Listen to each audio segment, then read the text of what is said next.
Aku memberinya cinta, rumah, dan kepercayaan penuh. Dia pikir aku hanya istri naif yang sibuk mengurus butik. Dia bermain api di belakangku, di kantornya sendiri, di bawah atap kekuasaanku. Dia tidak tahu siapa aku sebenarnya. Dia pikir dia pintar, tapi aku yang mengatur jebakan ini. Sungguh tak kuduga. Sebelum ceritanya dimulai, silakan tulis di kolom komentar dari daerah mana saja teman-teman yang menonton cerita ini. Jangan lupa like dan subscribe agar channel ini bisa semakin berkembang dan bisa mempersembahkan cerita yang lebih menarik lagi. Rumah tangga sempurna yang retak. Clarissa dan Dimas telah menikah selama 5 tahun. Bagi siapapun yang melihat, mereka adalah definisi pasangan ideal yang hidup dalam kemewahan yang tenang di sebuah kawasan elit Jakarta. Clarissa, seorang wanita dengan paras anggun dan pembawaan lembut, dikenal sebagai pemilik Galeri Sentuhan, sebuah butik pakaian desainer kelas atas yang cukup disegani. Sementara Dimas, suaminya, adalah seorang pria karismatik dan ambisius. Dia menjabat sebagai manajer senior di Gravitasi Teknologi, salah satu perusahaan teknologi paling prestisius di ibu kota. Kehidupan mereka tertata rapi. Rumah 2 lantai dengan arsitektur minimalis modern, taman yang terawat sempurna, dan 2 mobil mewah yang terparkir di garasi. Dimas adalah pencari nafkah utama. Setidaknya begitulah yang dia yakini dan selalu dia banggakan. Dia memandang Clarissa sebagai pelengkap hidupnya. Seorang istri yang cantik, penurut, dan sibuk dengan hobi mahalnya, butik itu. Dalam benak Dimas, Clarissa adalah wanita polos.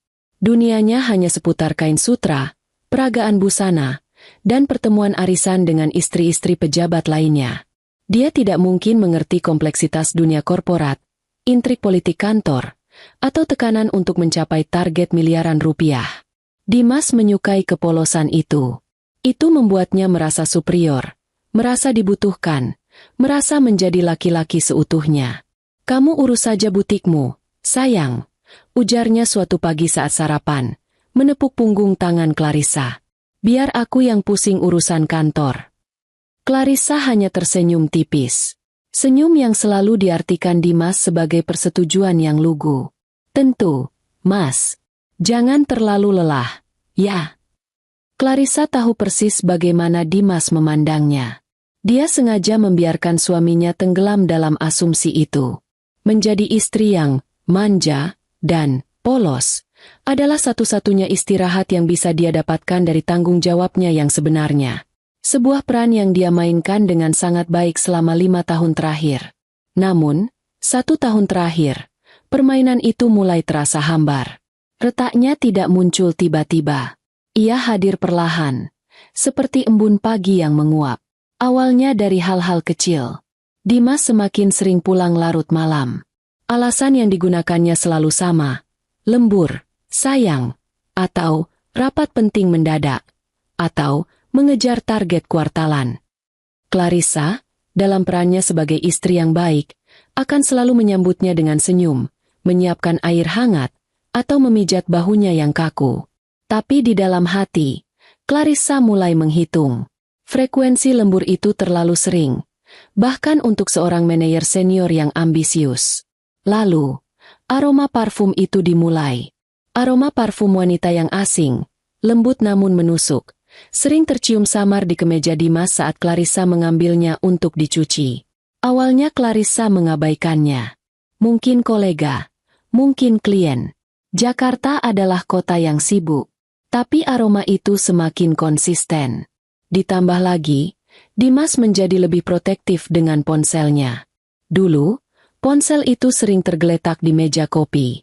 Kini, ponsel itu selalu dalam mode senyap dan layar menghadap ke bawah, atau tersimpan aman di saku celananya, bahkan saat di rumah. Dimas juga menjadi lebih pelit dalam pujian namun lebih royal dalam pemberian materi. Dia akan membelikan Clarissa tas edisi terbatas terbaru atau perhiasan mahal setelah 3 hari berturut-turut pulang lewat tengah malam. Seolah-olah hadiah itu adalah uang tutup mulut untuk pertanyaan yang bahkan belum sempat Clarissa ajukan. Clarissa merasakan kehampaan yang dingin di antara mereka. Sentuhan Dimas terasa mekanis. Obrolan mereka dangkal. Dimas ada di rumah, Tapi pikirannya melayang jauh. Pemicu utamanya datang bukan dari bisikan orang atau pesan misterius. Pemicu itu datang dalam bentuk selembar kertas digital yang sangat profesional. Malam itu, Dimas sudah tertidur pulas, mendengkur pelan. Dia pulang dalam keadaan sedikit mabuk, mengeluh tentang audit internal yang melelahkan. Clarissa, yang mengaku akan tidur lebih dulu, sebenarnya sedang duduk di ruang kerjanya yang mewah di lantai bawah.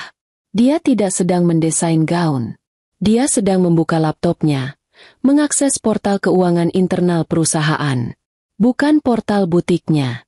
Clarissa sedang membantu Dimas merapikan klaim biaya, expense claim, bulanannya. Ini adalah tugas yang sering Dimas limpahkan padanya. Kamu kan jago soal detail. Sayang, tolong rapikannya. Biar aku tinggal setujui. Begitulah alasannya. Dimas tidak tahu. Clarissa tidak perlu merapikan apapun. Dia hanya perlu melihat. Dia memindai daftar klaim itu satu persatu. Bensin, tol, makan siang dengan klien A, biaya representasi dengan klien B semua tampak normal. Sampai matanya tertuju pada satu baris. Nama vendor, Restoran Aurora. Tanggal, 3 hari yang lalu, hari Selasa. Jumlah, Rp4.500.000. Keterangan, makan malam dan lobi klien. Disetujui oleh Dimas, dirinya sendiri, sebagai manajer senior. Peserta, Dimas dan Fania. Jantung Clarissa berhenti berdetak selama sepersekian detik. Fania. Dia tahu nama itu. Fania adalah manajer junior di tim Dimas. Seorang wanita muda yang baru dipromosikan, terkenal cantik, agresif, dan sangat ambisius. Restoran Aurora? Clarissa tahu tempat itu. Itu adalah restoran fine dining paling romantis di kota. Tempat di mana orang melamar kekasihnya. Bukan tempat untuk lobi klien yang kaku. Apalagi hanya berdua dengan bawahan. Dan keterangannya. Lobi klien. Tapi pesertanya hanya Dimas dan Fania. Jadi, siapa kliennya? Tangan Clarissa yang memegang mouse menjadi dingin. Dia memeriksa klaim-klaim sebelumnya. Nama Fania mulai muncul lebih sering dalam 3 bulan terakhir. Perjalanan dinas luar kota, Surabaya. Padahal tidak ada proyek besar di Surabaya. Pembelian aset kantor, laptop seri terbaru. Padahal Fania baru mendapat laptop baru 6 bulan lalu. Semua disetujui oleh Dimas.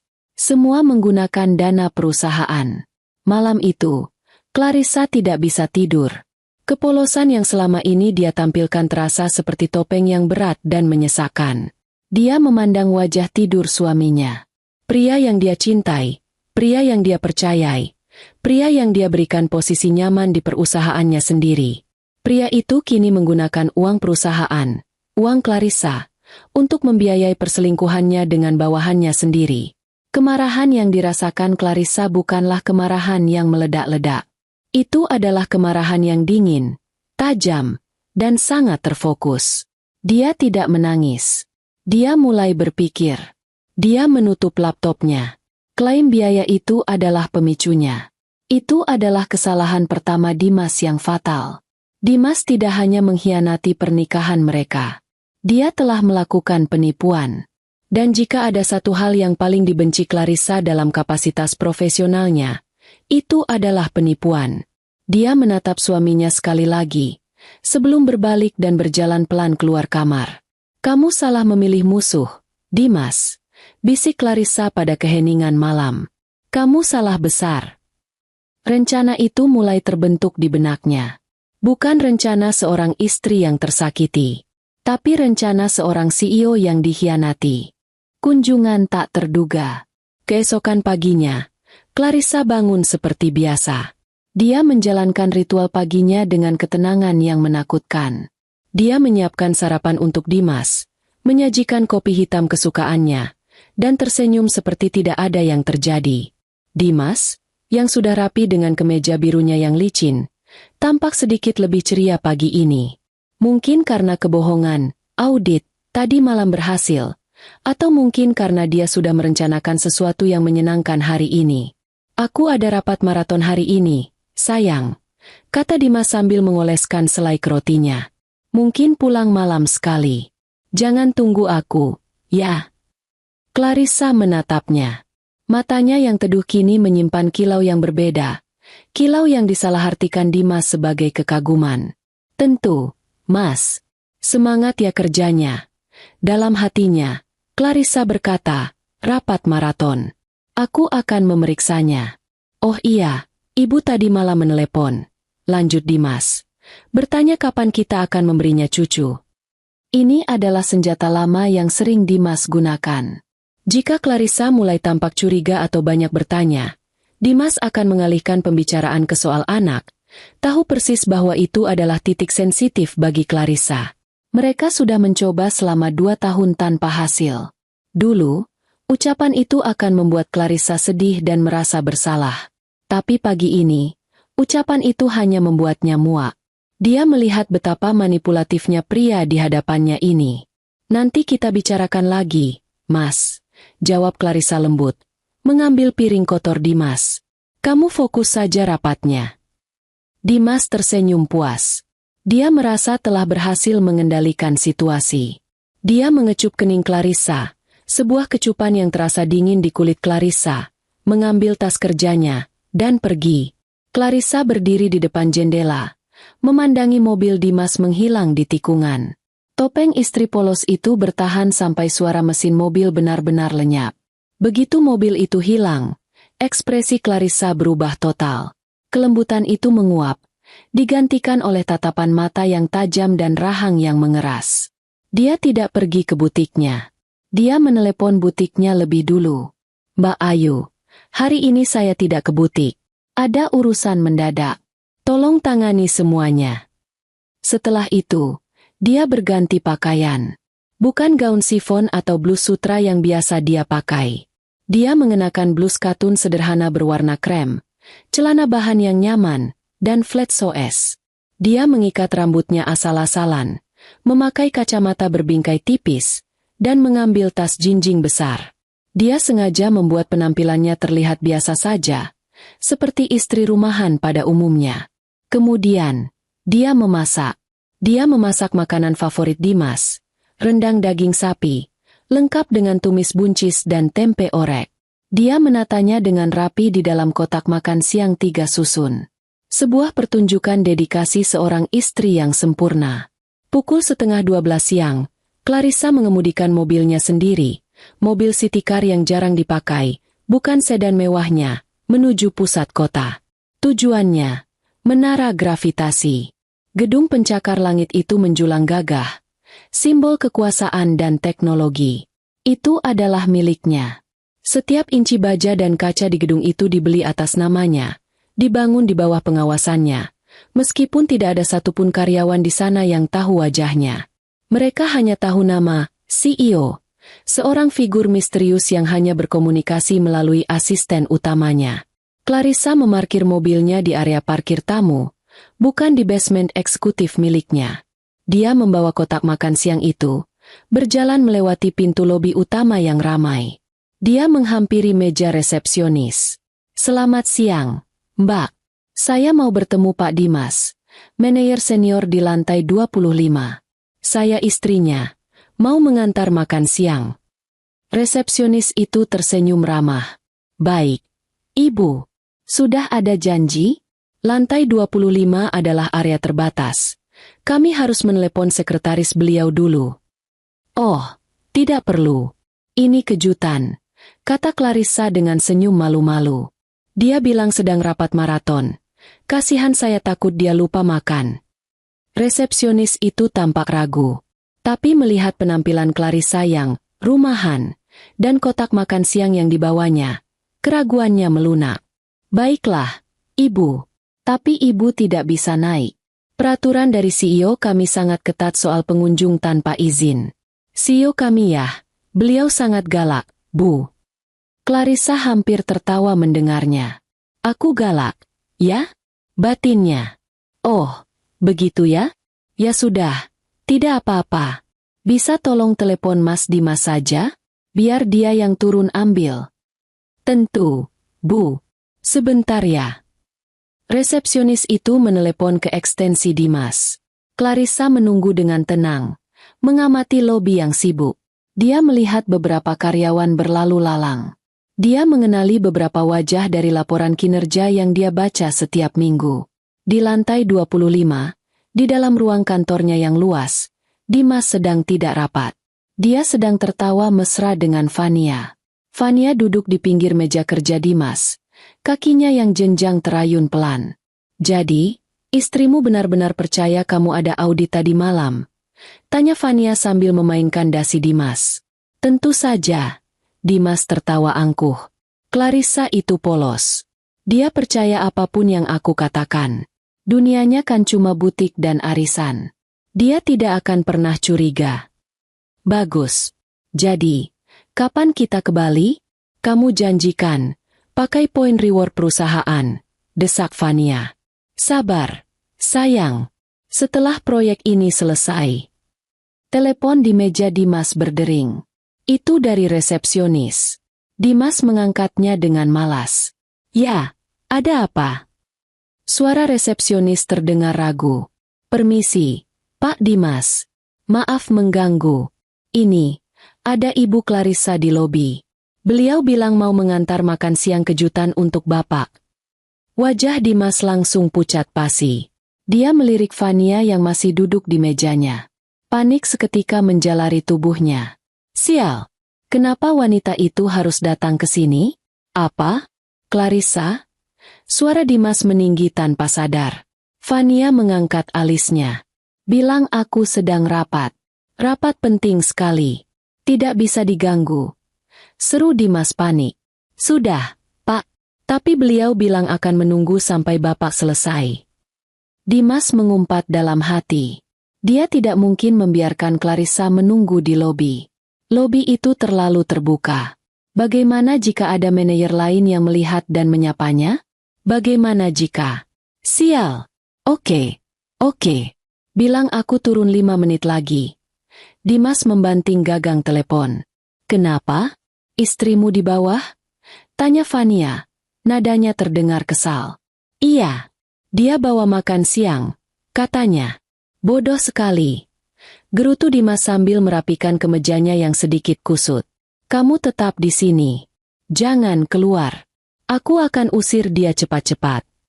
Fania memutar bola matanya. "Cepat. Aku tidak suka menunggu." Dimas bergegas keluar ruangannya. Berlari kecil menuju lift. Jantungnya berdebar kencang. Bukan karena takut ketahuan selingkuh, tapi takut reputasinya di kantor rusak karena drama rumah tangga. Dia tiba di lobi 5 menit kemudian.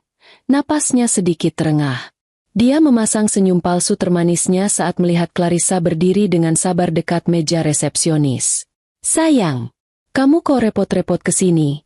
sapa Dimas. Suaranya dibuat seolah-olah dia senang luar biasa. Dia meraih kotak makan siang itu dan memeluk Clarissa sekilas. Pelukan yang kaku. "Iya, Mas. Aku takut kamu lupa makan. Kamu kan bilang rapat maraton," jawab Clarissa dengan nada polos. "Aduh, kamu ini. Aku kan bisa pesan makanan. Di sini lagi kacau sekali. Sayang, ada audit dadakan dari pusat. Semua lantai dikunci. Kamu tidak bisa naik." Dimas mengarang cerita dengan lancar. "Oh, begitu." Clarissa pura-pura kecewa. "Padahal aku ingin lihat meja kerja kamu." "Lain kali." "Ya, sayang. Lain kali." Potong Dimas cepat. Dia melirik jam tangannya. "Ini aku harus buru-buru kembali ke ruang rapat. CEO kami sangat galak soal pengunjung di jam kerja. Beliau bisa memecat siapa saja yang melanggar aturan." "Lagi-lagi aku disebut galak," batin Clarissa. "Ya sudah, kalau begitu, ini dimakan." "Ya, aku pulang dulu." Iya, pasti. Terima kasih ya, sayang. Kamu hati-hati di jalan." Dimas memberikan kecupan cepat di pipi Clarissa, lalu buru-buru berbalik badan, seolah tidak sabar untuk segera pergi. Clarissa tidak langsung pergi. Dia berdiri diam di tempatnya. Matanya menatap tajam punggung suaminya. Dimas berjalan cepat menuju deretan lift eksekutif. lift khusus untuk manajer ke atas. Dia pikir Clarissa sudah akan berbalik menuju pintu keluar. Dia tidak sadar istrinya masih mengawasinya. Di sudut lobi, dekat pilar besar, seorang wanita muncul. Wanita itu adalah Vania. Dia rupanya tidak sabar menunggu di atas dan memutuskan untuk menyusul Dimas. Clarissa melihatnya dengan jelas. Vania mengenakan rok span ketat berwarna merah dan blus putih yang terlalu pas di badan. Vania melihat Dimas, lalu tersenyum genit. Dia berjalan cepat menghampiri Dimas yang sedang menunggu lift. Dimas, yang merasa sudah aman, tersenyum lebar melihat Vania. "Kenapa kamu turun?" bisiknya. "Bosan," jawab Vania manja.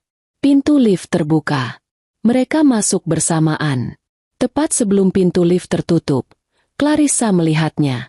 Vania tertawa pelan, lalu menepuk pantat Dimas dengan genit. Dimas tidak marah. Dia malah tertawa balik dan merangkul pinggang Vania. Pintu lift tertutup. Clarissa membeku di tempatnya. Seluruh udara serasa terhisap dari paru-parunya. Melihat Invoice adalah satu hal. Melihat mereka berdua bercanda mesra di lobi kantor, beberapa detik setelah Dimas mencium pipinya dan membohonginya, adalah hal lain. Rasa sakit itu menusuk, tajam dan nyata. Tapi rasa sakit itu dengan cepat tertutup oleh amarah yang membara. Dia melihat suaminya, manajer senior kepercayaannya, dan selingkuhannya, seorang manajer junior, berperilaku tidak senonoh di lobi perusahaannya sendiri. Di rumahnya sendiri. Resepsionis tadi memandang Clarissa dengan iba. "Ibu, tidak apa-apa?" Ibu pucat sekali. Clarissa menoleh. Senyum palsunya kembali terpasang, meski matanya berkilat dingin. "Oh, tidak apa-apa, Mbak. Saya hanya sedikit lelah. Terima kasih. Saya permisi pulang." Clarissa berjalan keluar dari lobi. Tapi dia tidak menuju ke parkiran tamu. Dia berjalan memutari gedung, menuju pintu masuk samping yang tersembunyi. Pintu masuk VIP yang hanya bisa diakses dengan kartu khusus. Dia memindai kartunya. Pintu terbuka. Dia masuk ke lift pribadi yang membawanya langsung ke lantai teratas. Begitu pintu lift terbuka di penthouse office-nya, kemarahan itu meledak. Bukan dengan teriakan, tapi dengan perintah yang dingin. "Rizwan," panggilnya. Seorang pria berkacamata yang efisien. Rizwan, asisten kepercayaannya, segera muncul. "Ya, Bu CEO." "Dimas dan Vania," kata Clarissa. Suaranya bergetar menahan amarah. "Saya mau semua data kinerja mereka. Dan saya mau rekaman CCTV lift eksekutif dan lobi. Dari 1 jam yang lalu. Sekarang." Clarissa duduk di kursi kebesarannya. Peran istri polos telah berakhir. Kini, sang CEO mengambil alih. Sisi lain sang istri. Lift pribadi itu melesat naik tanpa suara. Ini adalah lift rahasia yang terhubung langsung dari pintu masuk VIP di lantai dasar ke penthouse suite di lantai 50. Tidak ada karyawan lain yang tahu keberadaannya. Di dalam kotak baja berlapis kayu mahoni itu, Clarissa berdiri diam. Sosoknya yang tadi terlihat rapuh dan rumahan di lobi, kini perlahan menguap. Dia melepaskan ikatan rambutnya, membiarkan rambut hitam panjangnya tergerai. Dia melepas kacamata berbingkai tipis itu, memasukkannya ke dalam tas. Matanya yang tadi disipitkan agar terlihat polos, kini terbuka lebar, menampakkan tatapan yang tajam dan dingin. Pintu lift berdenting pelan dan terbuka. Dia tidak melangkah keluar ke sebuah kantor. Dia melangkah ke dalam sebuah rumah. Penthouse itu adalah dunianya yang sebenarnya. Berbeda dengan rumah mewahnya bersama Dimas yang didominasi warna krem dan perabot kayu yang hangat, tempat ini adalah antitesisnya. Lantainya terbuat dari marmer hitam mengilap. Dindingnya didominasi kaca, menyuguhkan pemandangan 360 derajat kota Jakarta yang sibuk di bawah sana. Perabotnya minimalis, didominasi warna abu-abu, hitam, dan perak. Teknologi tertanam di mana-mana.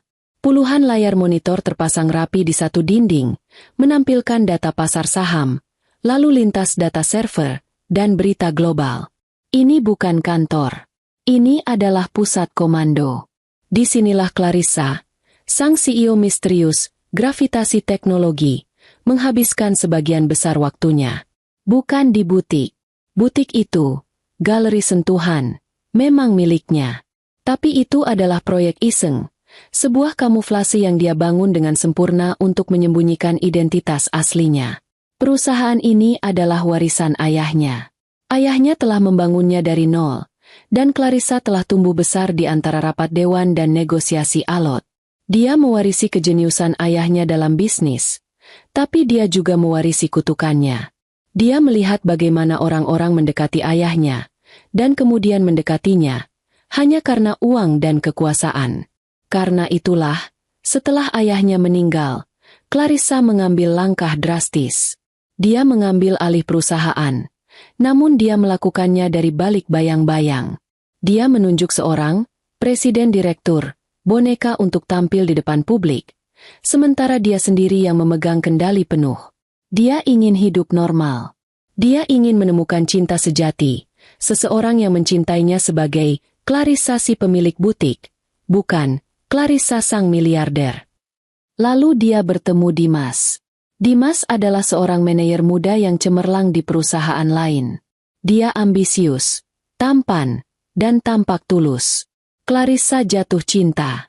Dia pikir dia telah menemukan apa yang dia cari. Setelah mereka menikah, dia menawarkan Dimas kesempatan di gravitasi teknologi melalui seorang headhunter tanpa pernah menyebutkan koneksinya. Dia ingin suaminya sukses. Dia ingin suaminya merasa bangga. Dia memberinya posisi, memberinya gaji besar, memberinya fasilitas. Dia pikir dia sedang membangun kebahagiaan untuk mereka berdua. Dia tidak sadar. Dia tidak sedang membangun kebahagiaan. Dia sedang membesarkan monster yang kini berbalik menggigitnya. Rizwan. Suara Clarissa menggema di ruangan besar itu. Dingin dan penuh otoritas. Seketika, seorang pria berusia akhir 30-an, berkacamata, dengan setelan jas rapi, muncul dari balik ruang server. Rizwan adalah asisten eksekutifnya. Dia adalah satu-satunya orang di dunia ini, selain pengacara pribadinya, yang tahu kedua sisi kehidupan Clarissa. Dia telah bekerja untuk ayah Clarissa, dan kini dia mengabdikan kesetiaannya pada putri sang majikan. Rizwan melihat wajah Clarissa. Dia sudah bekerja untuknya selama 10 tahun. Dia tahu ekspresi itu. Itu bukan ekspresi Ibu Clarissa yang lembut. Itu adalah ekspresi Ibu CEO yang sedang bersiap untuk perang. Ya, Bu CEO? Rizwan berjalan cepat menghampirinya. Tablet datanya sudah di tangan. Dimas dan Fania, kata Clarissa. Suaranya bergetar sedikit. Bukan karena takut, karena amarah yang ditahan. Saya mau semua data kinerja mereka. Dan saya mau rekaman CCTV lift eksekutif dan lobi. Dari 1 jam yang lalu. Sekarang. Rizwan tidak terkejut. Dia tidak pernah menyukai Dimas. Dia selalu merasa ada yang salah dengan pria itu. Pria yang mendapatkan segalanya dengan mudah. Pria yang tidak tahu bahwa wanita yang dia pameri setiap hari adalah pemilik dari semua yang dia pijak. Tapi Rizwan adalah seorang profesional. Dia tidak pernah ikut campur urusan pribadi atasannya. Sampai sekarang. Saya sudah menduganya, Bu, kata Rizwan pelan. Rekaman lobi dan lift dari 1 jam terakhir sudah saya amankan di server pribadi Ibu. Saya melihat Ibu di lobi dari pantauan saya. Clarissa mengangguk kaku. Tentu saja Rizwan melihatnya. Rizwan adalah matanya di perusahaan ini. Kamu sudah tahu. Saya punya kecurigaan, Bu. Pak Dimas terlalu sering menyetujui klaim perjalanan dan aset untuk Fania. Jauh di atas rata-rata manajer junior lainnya. Dan log akses mereka sering tercatat keluar dari kantor hampir bersamaan, jauh lewat tengah malam. Jelas Rizwan. Jarinya menari di atas tablet. Clarissa merasakan gelombang rasa mual. Jadi ini sudah berlangsung lama, dan semua orang di lingkaran dalamnya sudah curiga. Tapi mereka terlalu menghormatinya untuk mengatakannya. Mereka menunggunya untuk melihatnya sendiri. 3 bulan terakhir, Rizwan, perintah Clarissa. Dia berjalan ke kursi kulit hitamnya yang besar. kursi yang menghadap ke seluruh kota. Dia duduk, membelakangi ruangan, menatap cakrawala. Saya mau semua. Setiap email di antara mereka berdua, tandai kata kunci yang mencurigakan. Setiap log akses masuk dan keluar. Setiap rekaman CCTV di koridor lantai 25, di depan ruang kerja mereka, di pantry, di tangga darurat. Dia berhenti sejenak, menarik napas dalam-dalam. Dan yang paling penting, semua data keuangan. Setiap info yang dia setujui. Setiap klaim biaya yang dia ajukan. Bandingkan dengan postingan media sosial Fania.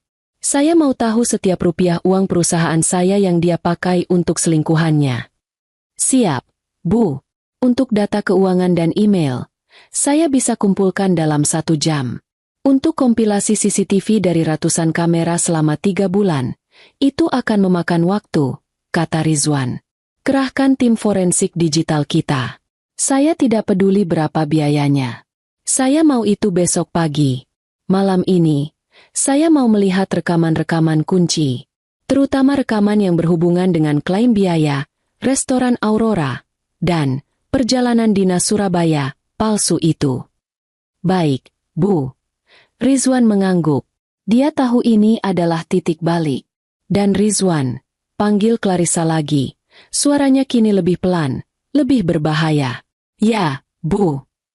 Pastikan tidak ada seorang pun yang tahu tentang ini. Tim forensik digital hanya boleh tahu bahwa kita sedang melakukan audit internal level tertinggi pada 2 karyawan yang dicurigai melakukan penggelapan dana.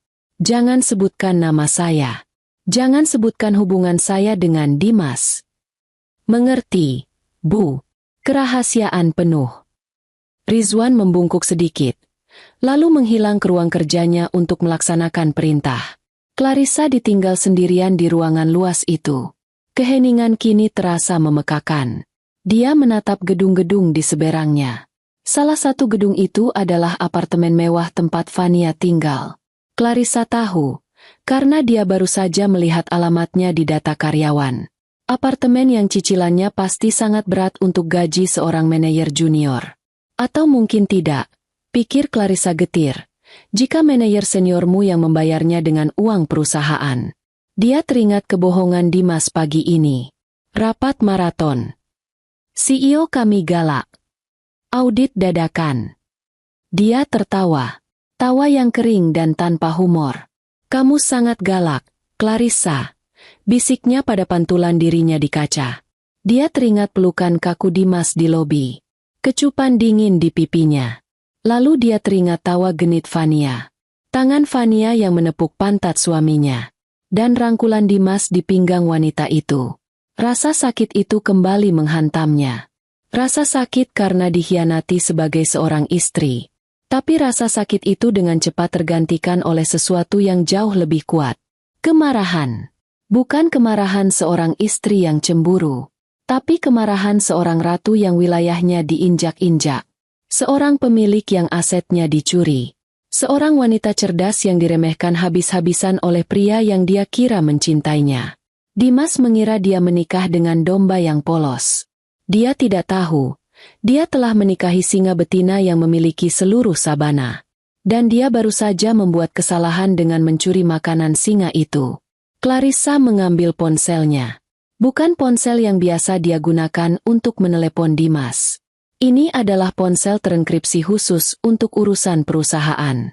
Dia menekan 1 nomor.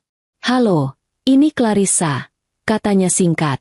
Saya mau proses audit di Galeri Sentuhan, dipercepat. Dan siapkan tim hukum perceraian saya. Kumpulkan semua bukti yang kalian bisa temukan atas nama Dimas. Saya mau perceraian yang paling cepat dan paling merugikan untuknya. Dia menutup telepon. Dia menatap layar monitor di depannya. Rizwan telah mengirimkan file pertama, rekaman CCTV dari lift eksekutif, 1 jam yang lalu. Dia menekan tombol, putar. Dia memaksa dirinya untuk menonton. Dia harus melihatnya. Dia harus merasakan setiap detik penghinaan ini. Karena rasa sakit inilah yang akan menjadi bahan bakarnya. Dia melihat pintu lift tertutup. Dia melihat suaminya langsung berbalik, meraih Fania, dan menciumnya dengan kasar. Dia melihat Vania tertawa di pelukan suaminya. Clarissa memejamkan matanya sejenak. Satu air mata berhasil lolos, mengalir panas di pipinya. Dia menyekanya dengan kasar. Tidak ada lagi air mata. Mulai sekarang, yang ada hanya perhitungan. Bukti di ruang rapat. Malam itu, penthouse suite di lantai 50 berubah menjadi ruang perang. Rizwan telah mengubah ruang rapat utama menjadi pusat peninjauan bukti. Ruangan itu kedap suara, tanpa jendela, dan kini diterangi hanya oleh cahaya biru dari 5 layar monitor berdefinisi tinggi yang terpasang di dinding. Clarissa duduk di kursi utama di kepala meja.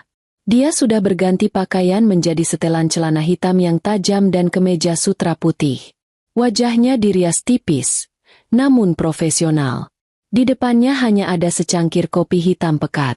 Dia belum makan sejak siang tadi, tapi dia tidak merasa lapar. Amarah adalah makanannya. Rizwan berdiri di konsol kendali, bertindak sebagai operator. "Kita mulai, Bu?" tanya Rizwan pelan. Clarissa mengangguk. "Mulai dari awal. 3 bulan lalu. Saat kau pertama kali melihat anomali." Layar pertama menyala. Sebuah spreadsheet Excel yang rumit. Data keuangan. Rizwan menyorot baris pertama yang dia tandai. "Ini, Bu. 3 bulan 2 minggu lalu. Klaim pembelian, peralatan presentasi baru, sejumlah 30 juta rupiah. Disetujui oleh Pak Dimas. Untuk Vania." "Apa yang aneh?" tanya Clarissa. "Laptop dan proyektor terbaru. Tapi tim Vania baru saja mendapatkan upgrade penuh sebulan sebelumnya. Saya periksa nomor serinya. Barang itu tidak pernah didaftarkan ke Departemen IT." Rizwan beralih ke layar kedua. Sebuah tangkapan layar dari akun media sosial Vania. Seminggu setelah klaim itu, Vania memamerkan foto dirinya di balkon apartemen barunya. Di meja di sampingnya, tergeletak sebuah laptop dengan merek dan seri yang sama persis. Clarissa mengepalkan tinjunya di bawah meja. Jadi dia mencuri.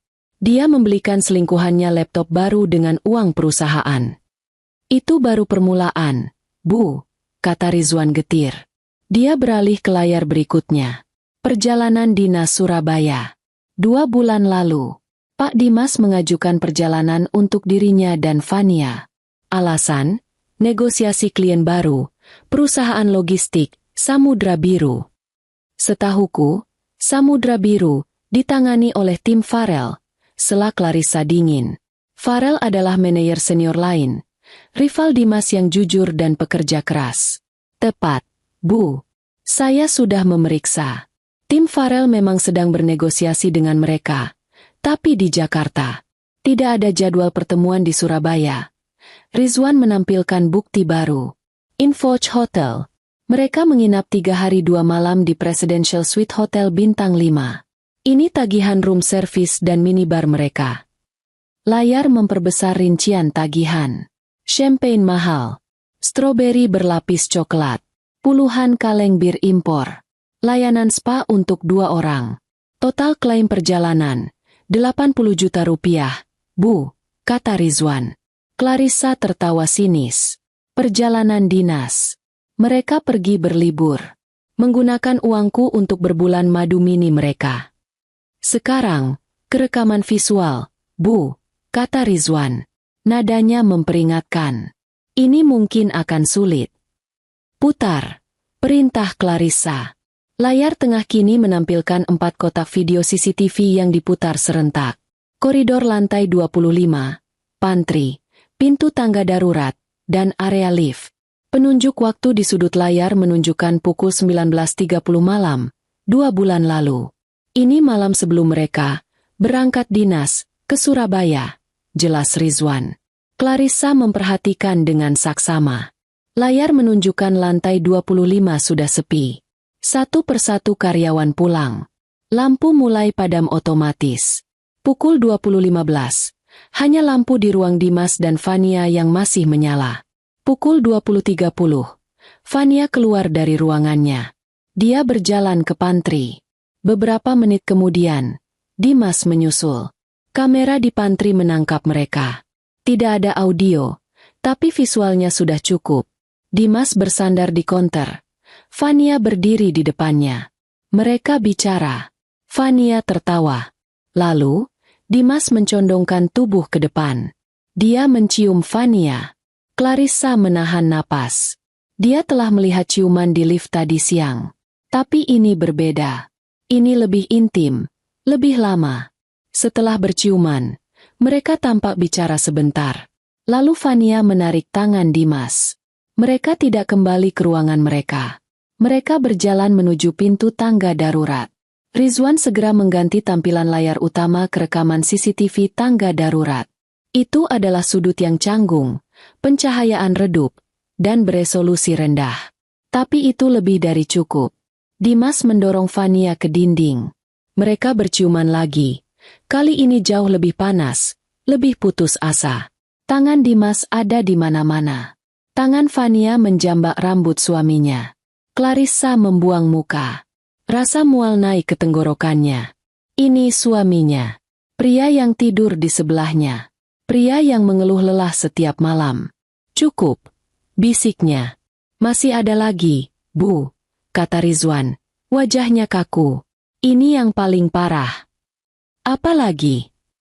Ruang rapat 25B. Ruang rapat itu satu-satunya di lantai itu yang tidak memiliki dinding kaca. Interior penuh.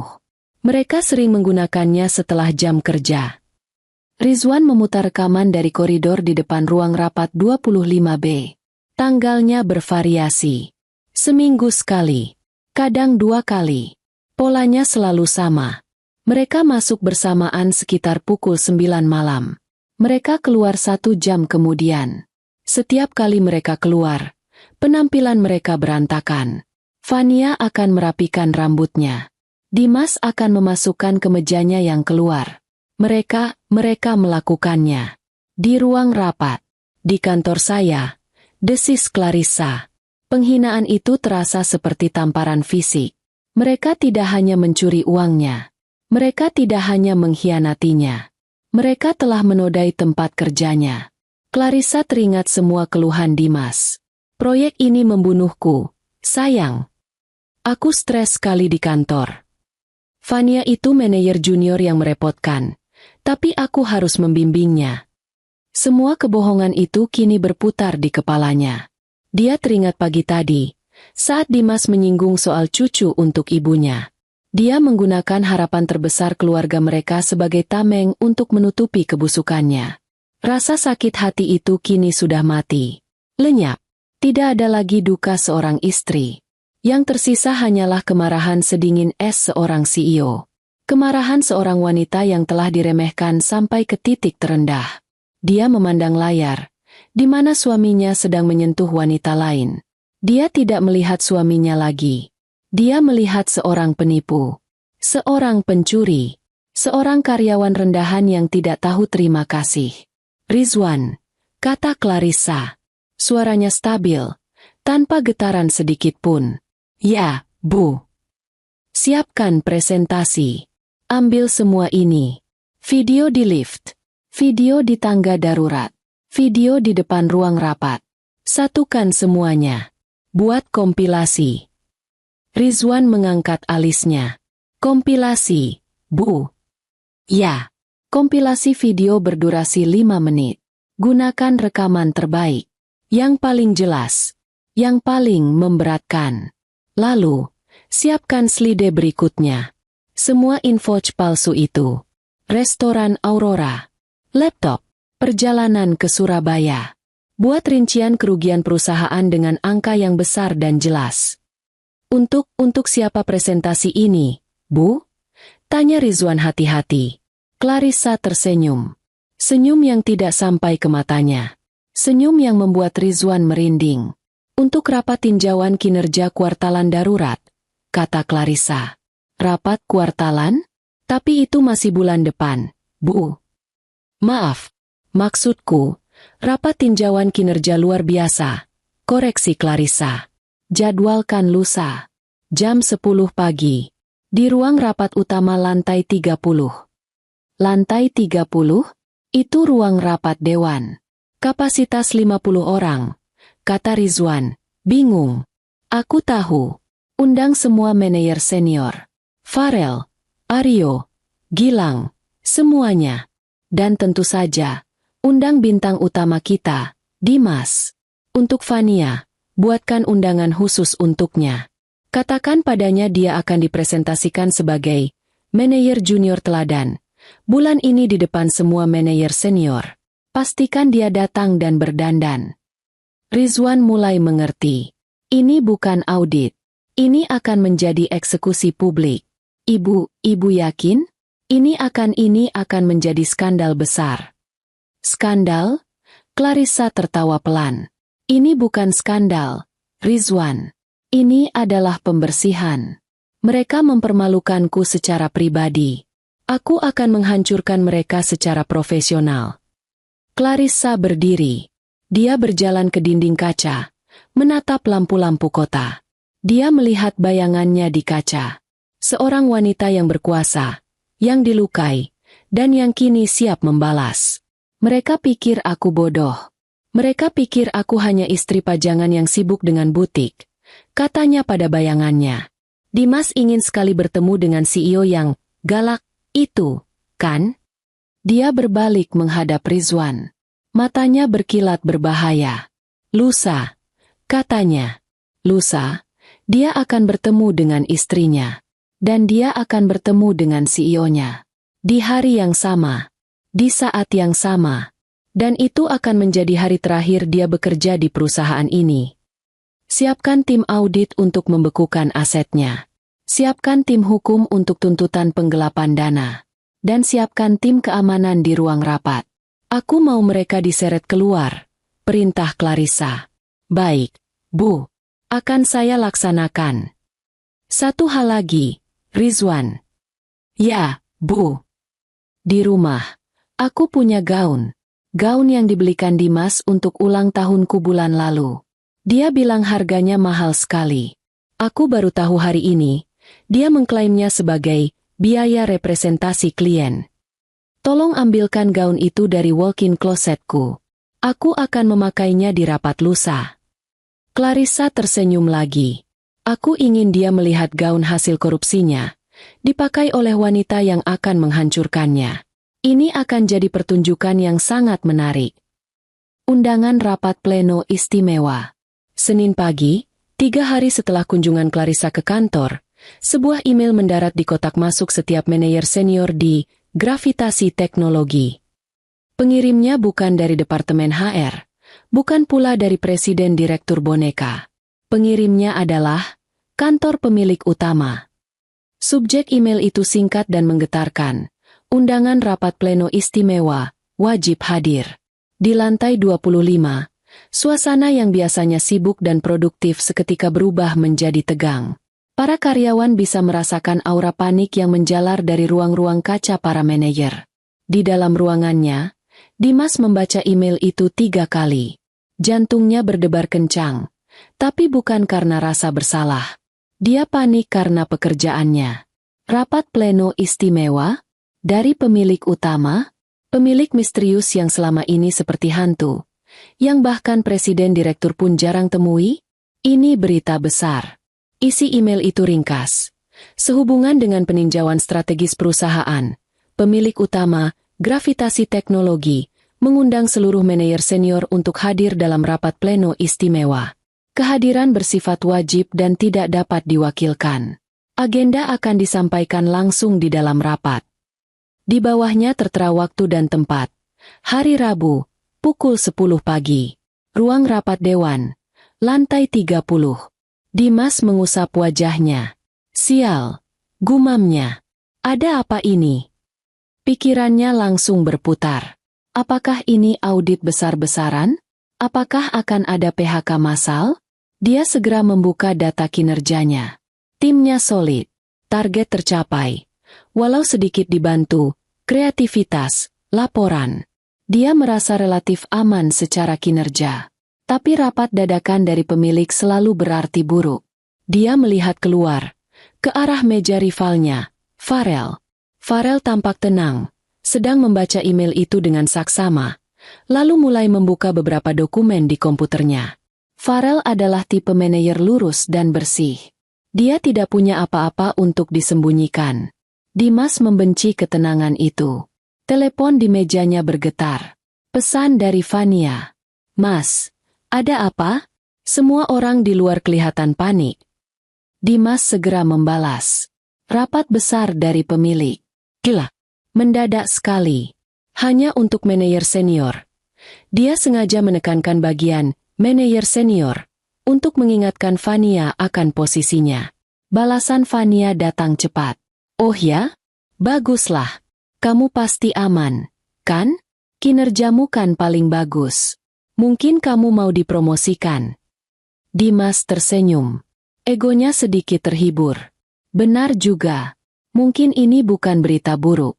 Mungkin pemilik misterius itu akhirnya melihat kinerjanya yang cemerlang. Lalu, 1 jam kemudian, sebuah email lain masuk. Kali ini ke kotak masuk Fania. Pengirimnya, Rizwan, asisten eksekutif CEO. Subjek, undangan presentasi khusus, rapat pleno istimewa. Fania mengerutkan kening. Dia membukanya. "Selamat siang, Ibu Fania. Sehubungan dengan rapat pleno istimewa hari Rabu, kantor CEO secara khusus mengundang Anda untuk hadir. Kinerja Anda yang luar biasa dalam 3 bulan terakhir telah menarik perhatian pimpinan. Anda diminta untuk menyiapkan presentasi singkat, 10 menit, mengenai studi kasus inovasi tim yang Anda pimpin. Anda akan mempresentasikannya di hadapan seluruh manajer senior sebagai contoh, manajer junior teladan." Mata Fania membelalak. Dia membaca email itu lagi. Dan lagi. Menarik perhatian pimpinan. Presentasi di hadapan seluruh manajer senior. Manajer junior teladan. Ini dia. Ini adalah lompatan besar yang dia tunggu. Dia tidak peduli lagi dengan kepanikan di lantai itu. Dia merasa terbang. Dia merasa dilihat.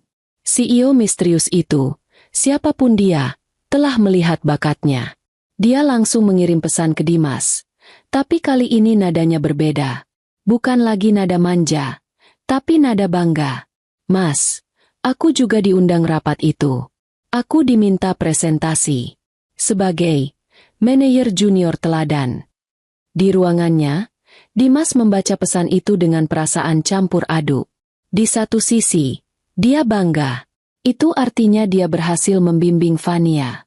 Di sisi lain, ada sedikit rasa iri. Fania, seorang junior, mendapat sorotan khusus. Tapi dia cepat-cepat menepisnya. Ini bagus.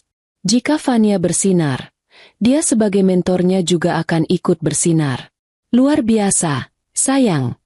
Balasnya, "Siapkan yang terbaik. Ini kesempatan kita." Dia kini merasa jauh lebih tenang. Rapat itu pasti bukan soal PHK.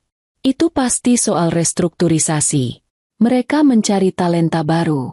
Dan dia serta anak didiknya adalah talenta itu.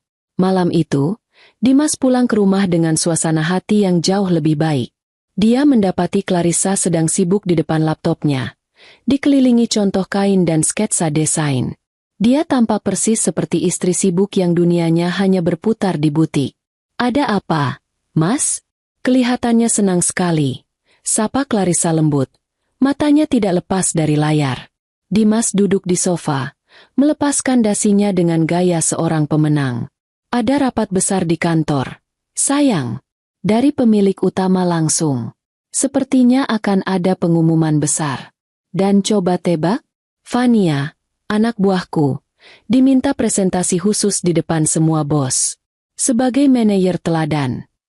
Clarissa menghentikan ketikannya. Dia menoleh ke suaminya. Matanya yang polos pura-pura berbinar. "Oh ya? Wah, hebat sekali. Itu berarti Mas juga hebat, kan? Sudah membimbing dia." "Tentu saja," kata Dimas angkuh. "Sepertinya ini pertanda bagus untuk bonus akhir tahun." Clarissa tersenyum. "Aku ikut senang, Mas." Dia lalu menutup laptopnya, memasang wajah sedikit muram. "Tapi, aku sebenarnya juga ada berita." Dimas, yang sedang sibuk dengan dunianya, baru menyadari perubahan ekspresi istrinya. "Berita apa?" Aku harus ke Paris, Mas. Paris? Iya. Mendadak sekali. Ada pameran dagang busana terbesar. Pemasok utamaku baru saja konfirmasi. Aku dapat slot di Paviliun Indonesia. Ini kesempatan emas buat butiku. Mas, aku bisa dapat pembeli internasional. Clarissa menjelaskan dengan runtut, persis seperti yang sudah dia latih. Dimas terdiam sejenak. Paris, kapan? Lusa pagi, hari Rabu. Aku mungkin akan di sana selama seminggu. Hari Rabu, hari yang sama dengan rapat pleno itu. Sebuah senyum lebar nyaris tersungging di bibir Dimas, tapi dia buru-buru menyembunyikannya dengan ekspresi pura-pura cemas. Wah, sayang sekali. Pas sekali dengan rapat besarku. Tapi, ini kesempatan besar buatmu. Sayang, kamu harus pergi. Tapi apa tidak apa-apa aku tinggal? Mas kan lagi sibuk sekali? Tanya Clarissa, memainkan peran istri yang berbakti. Tidak apa-apa. Kata Dimas cepat, terlalu cepat. Jangan khawatirkan aku. Aku bisa urus diriku sendiri. Kamu fokus saja di Paris. Aku bangga sekali padamu. Dia memeluk Clarissa. Pelukan yang terasa hampa bagi Clarissa, tapi penuh kelegaan bagi Dimas. Dalam benak Dimas, skenario sempurna baru saja terbentuk. Istrinya akan berada di benua lain. Dia akan bersinar di rapat pleno. Fania juga akan bersinar. Bonus besar menanti. Dan selama seminggu penuh, dia akan bebas. Bebas merayakan kesuksesannya bersama Fania, tanpa perlu berbohong, tanpa perlu pulang malam dengan alasan palsu. Kamu urus saja tiketmu, sayang, kata Dimas lembut, melepaskan pelukannya. Biar aku yang urus rumah. Malam itu, Dimas tidur dengan senyum di wajahnya. Dia memimpikan promosi, bonus, dan seminggu yang liar bersama Fania. Sementara di sebelahnya, Clarissa berbaring dengan mata terbuka lebar dalam kegelapan. Dia tidak akan pergi ke Paris. Dia hanya akan pergi ke bandara, hari Rabu pagi, diantar oleh sopir. Tapi sopir itu telah diinstruksikan untuk menurunkannya di satu blok sebelum menara gravitasi, di mana dia akan masuk melalui pintu VIP-nya. Jebakan itu telah dipasang. Umpannya telah dimakan. Kini, sang singa betina hanya perlu menunggu harinya tiba. Malam sebelum eksekusi. Selasa malam. Kurang dari 12 jam sebelum rapat pleno. Kota Jakarta bermandikan cahaya. Tapi di dua tempat berbeda. Dua skenario yang kontra sedang berlangsung. Di sebuah unit apartemen mewah di Kuningan. Apartemen yang cicilannya dibantu oleh klaim aset dari Gravitasi Teknologi. Dimas dan Fania sedang merayakan. Ini adalah malam kebebasan mereka. Clarissa, menurut sepengetahuan Dimas, sudah berada di bandara, menunggu penerbangan tengah malamnya ke Paris. Dimas bahkan tadi sore sempat berakting sedih di telepon. Hati-hati di jalannya, sayang. Jangan lupa kabari kalau sudah sampai. Kini, dia duduk di sofa kulit mahal di apartemen Fania. Sebotol champagne, yang dia beli menggunakan kartu kredit perusahaan dengan alasan jamuan klien, sudah terbuka di atas meja. Bersulang, kata Fania, mengangkat gelasnya. Dia mengenakan gaun tidur sutra tipis berwarna merah, warna yang dia tahu Dimas sukai. Untuk presentasiku besok, dan untuk promosi baruku. Dan untuk kita, sahut Dimas, mendentingkan gelasnya. Dia sudah melepaskan kemeja kerjanya, hanya menyisakan kaos dalam dan celana bahan. Untuk masa depan kita. Mereka minum. Alkohol itu terasa manis. Semanis kebodohan Clarissa, pikir Dimas. Aku tidak sabar menunggu besok, kata Fania, duduk di pangkuan Dimas. Semua manajer senior itu akan melihatku. Mereka akan melihat betapa hebatnya aku. Terutama si Farel sombong itu. Dia pikir dia siapa? Kamu memang hebat, bisik Dimas. Tangannya mulai menjelajahi punggung Fania. Dan itu semua berkat siapa? Aku yang melatihmu. Aku yang melihat potensimu. Aku tahu, kata Fania manja. Dan setelah besok, setelah kamu juga pasti dapat pujian dari pemilik, Kamu harus tepati janjimu, Mas. Wajah Dimas sedikit mengeras. Janji apa? Jangan pura-pura lupa, desak Fania. Nadanya berubah tajam. Ceraikan istrimu. Dimas menghela napas. Dia benci membicarakan ini. Sabar, Fania. Tidak semudah itu. Apalagi yang susah? Fania bangkit dari pangkuannya, tampak kesal. Dia sudah di Paris. Dia tidak peduli padamu. Dia hanya peduli pada butik bodohnya itu. Kamu bilang dia polos. Dia bodoh. Menceraikan wanita bodoh seharusnya mudah, kan? Ini bukan soal bodoh atau pintar, kata Dimas, sedikit jengkel karena malam perayaannya diganggu. Ini soal aset. Gono gini, butik dia itu, walau kecil, lumayan menghasilkan. Aku tidak mau pergi dengan tangan kosong. Fania tertawa sinis. Aset? Mas, kamu manajer senior di Gravitasi. Gajimu ratusan juta. Untuk apa kamu memikirkan uang receh dari butik kain itu? Yang aku mau itu status. Aku muak jadi simpanan. Aku mau jadi Ibu Dimas, yang sah. Dimas memandang Fania. Dia ambisius. Dia cantik. Dan dia merepotkan. Tapi malam ini, dia tidak mau bertengkar. Iya, sayang. Aku janji, katanya, menarik Fania kembali ke pelukannya. Setelah rapat besok, setelah bonusku cair, aku akan segera mengurusnya. Aku akan bilang pada Clarissa bahwa kita sudah tidak cocok. Dia pasti akan mengerti. Dia terlalu polos untuk melawan. Fania tersenyum puas. Janji. Janji, kata Dimas, sebelum membungkam bibir Fania dengan ciumannya. Mereka tidak tahu, setiap kata yang mereka ucapkan, setiap janji palsu dan hinaan yang mereka lontarkan, terekam. Sebuah bag audio kecil, seukuran kancing, telah dipasang oleh tim keamanan Clarissa di apartemen itu seminggu yang lalu, saat Fania sedang dinas luar kota, palsunya. Di seberang kota, di lantai 50 menara gravitasi, Clarissa mendengarkan rekaman itu secara langsung. Dia duduk di ruang komando, tidak sendirian. Rizwan berdiri di sisinya.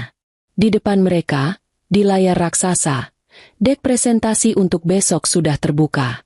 Clarissa tidak mengenakan setelan piyamanya. Dia mengenakan setelan celana sutra hitam. Wajahnya tenang, tanpa ekspresi, saat dia mendengarkan suaminya menghina kepolosannya dan merencanakan perceraian. Dia mendengar Fania menertawakan, butik bodohnya. Dia menekan tombol, stop, pada rekaman audio itu. Keheningan total menyelimuti ruangan. Mereka menyebut butik ibu bodoh, kata Rizwan pelan. Ada nada kemarahan dalam suaranya yang biasanya datar. Butik itu, meski kecil, adalah bisnis pertama yang Clarissa bangun sendiri tanpa nama ayahnya. Biarkan saja, kata Clarissa. Suaranya sedingin es. Anjing kecil memang suka menggonggong. Dia berdiri. Rizwan, kita ulangi sekali lagi. Dari awal. Rizwan mengangguk. Dia beralih ke dek presentasi. Layar berubah. Slide 1. Rapat pleno istimewa, gravitasi teknologi. Slide 2. Agenda rapat. 1. Tinjauan kinerja kuartalan. 2. Studi kasus inovasi. 3. Pengumuman strategis perusahaan. Ini agenda palsunya, kata Rizwan. Bagus, kata Clarissa. Lanjut. Slide 3. Studi kasus inovasi. Meningkatkan efisiensi tim melalui strategi digital. Disajikan oleh Fania. Ini umpan untuknya, kata Clarissa. Dia akan merasa sangat bangga melihat namanya di layar sebesar itu. Tepat, Bu. Dia akan maju ke podium. Dia akan memulai presentasinya. Kami akan biarkan dia bicara selama katakanlah 2 menit. Jelas Rizwan. 2 menit. Ulang Clarissa. Beri dia waktu untuk merasa di puncak dunia. Lalu, lanjut Rizwan, di tengah-tengah kalimatnya, saya akan mematikan mikrofonnya. Dan saya akan mengganti input proyektor. Layar di depan mereka berubah menjadi hitam pekat. Lalu, video kompilasi itu dimulai. Tanpa suara dulu. Visual pertama, Dimas dan Vania di lift. Ciuman panas setelah Clarissa pergi dari lobi. Visual kedua, pantry. Ciuman yang lebih lama. Visual ketiga, tangga darurat. Adegan yang lebih intim dan vulgar. Visual keempat, kompilasi rekaman dari depan ruang rapat 25B. Berkali-kali. Ini akan diputar selama 3 menit penuh, kata Rizwan. Lalu, audio akan menyala. Layar berubah menjadi hitam, hanya audio yang terdengar. Itu adalah rekaman percakapan mereka malam ini. Suara Dimas. Clarissa itu polos. Dia percaya apapun yang aku katakan. Suara Vania. Ceraikan istrimu, dia hanya peduli pada butik bodohnya itu. Suara Dimas. Aku tidak mau pergi dengan tangan kosong. Suara Vania. Aku muak jadi simpanan. Suara Dimas. Dia terlalu polos untuk melawan. Clarissa mendengarkan semuanya lagi. Wajahnya tetap tenang. Setelah audio selesai, kata Clarissa, tampilkan slide berikutnya. Layar berubah lagi.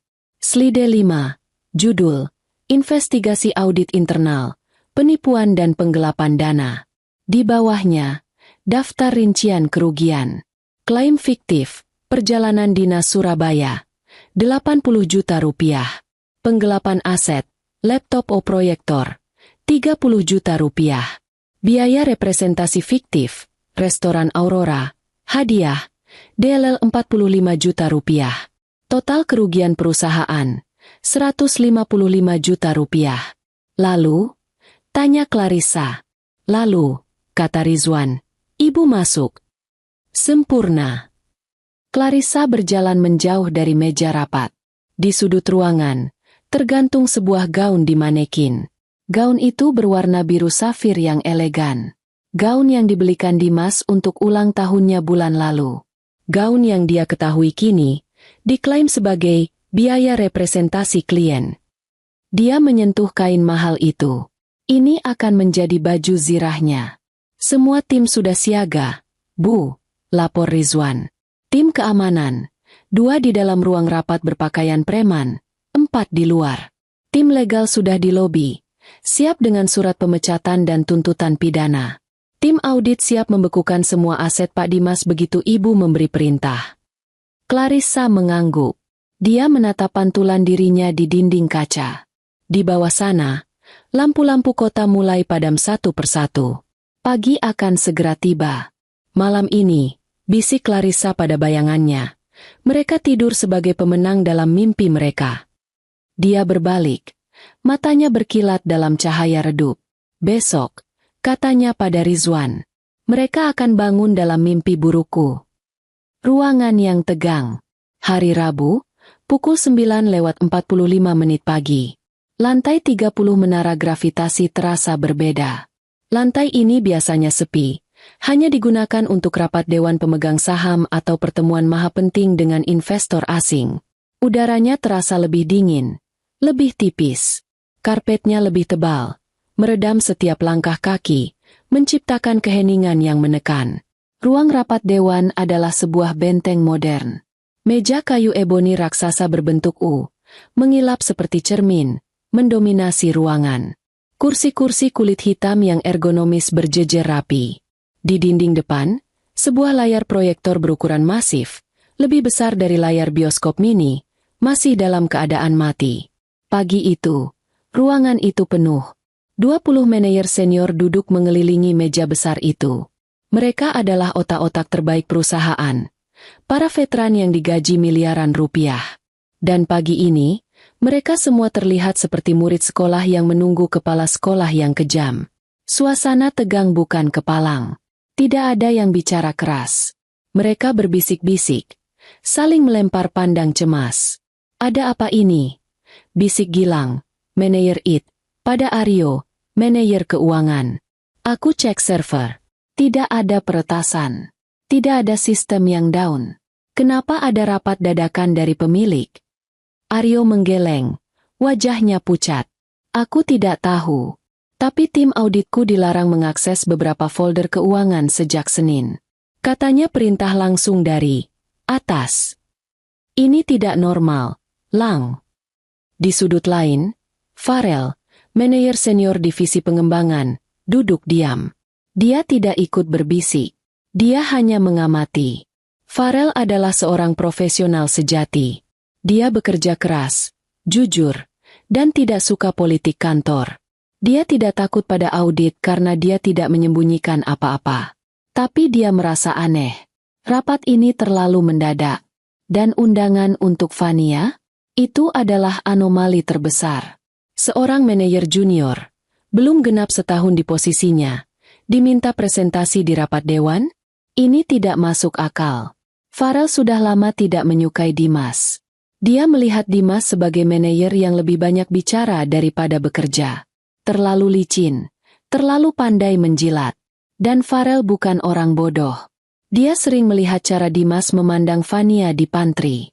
Dia melihat bagaimana Fania, yang dulu hanya staf biasa, bisa melesat begitu cepat di bawah bimbingan Dimas. Dia mencium bau nepotisme. Atau lebih buruk lagi. Tapi dia tidak punya bukti. Dan dia bukan tipe orang yang suka bergosip. Dia hanya menjaga jarak. Pukul 9.50. Pintu ruang rapat terbuka. Dimas dan Fania masuk.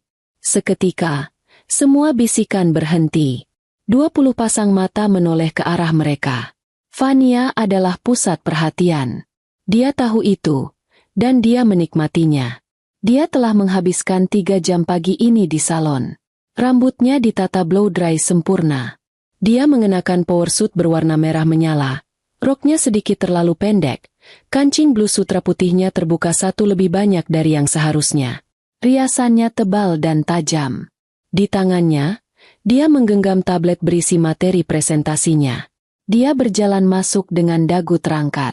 Dia merasa seperti bintang. Lihat aku sekarang. Batinnya pada semua manajer senior yang dulu memandangnya sebelah mata. Hari ini, aku yang akan mengajari kalian.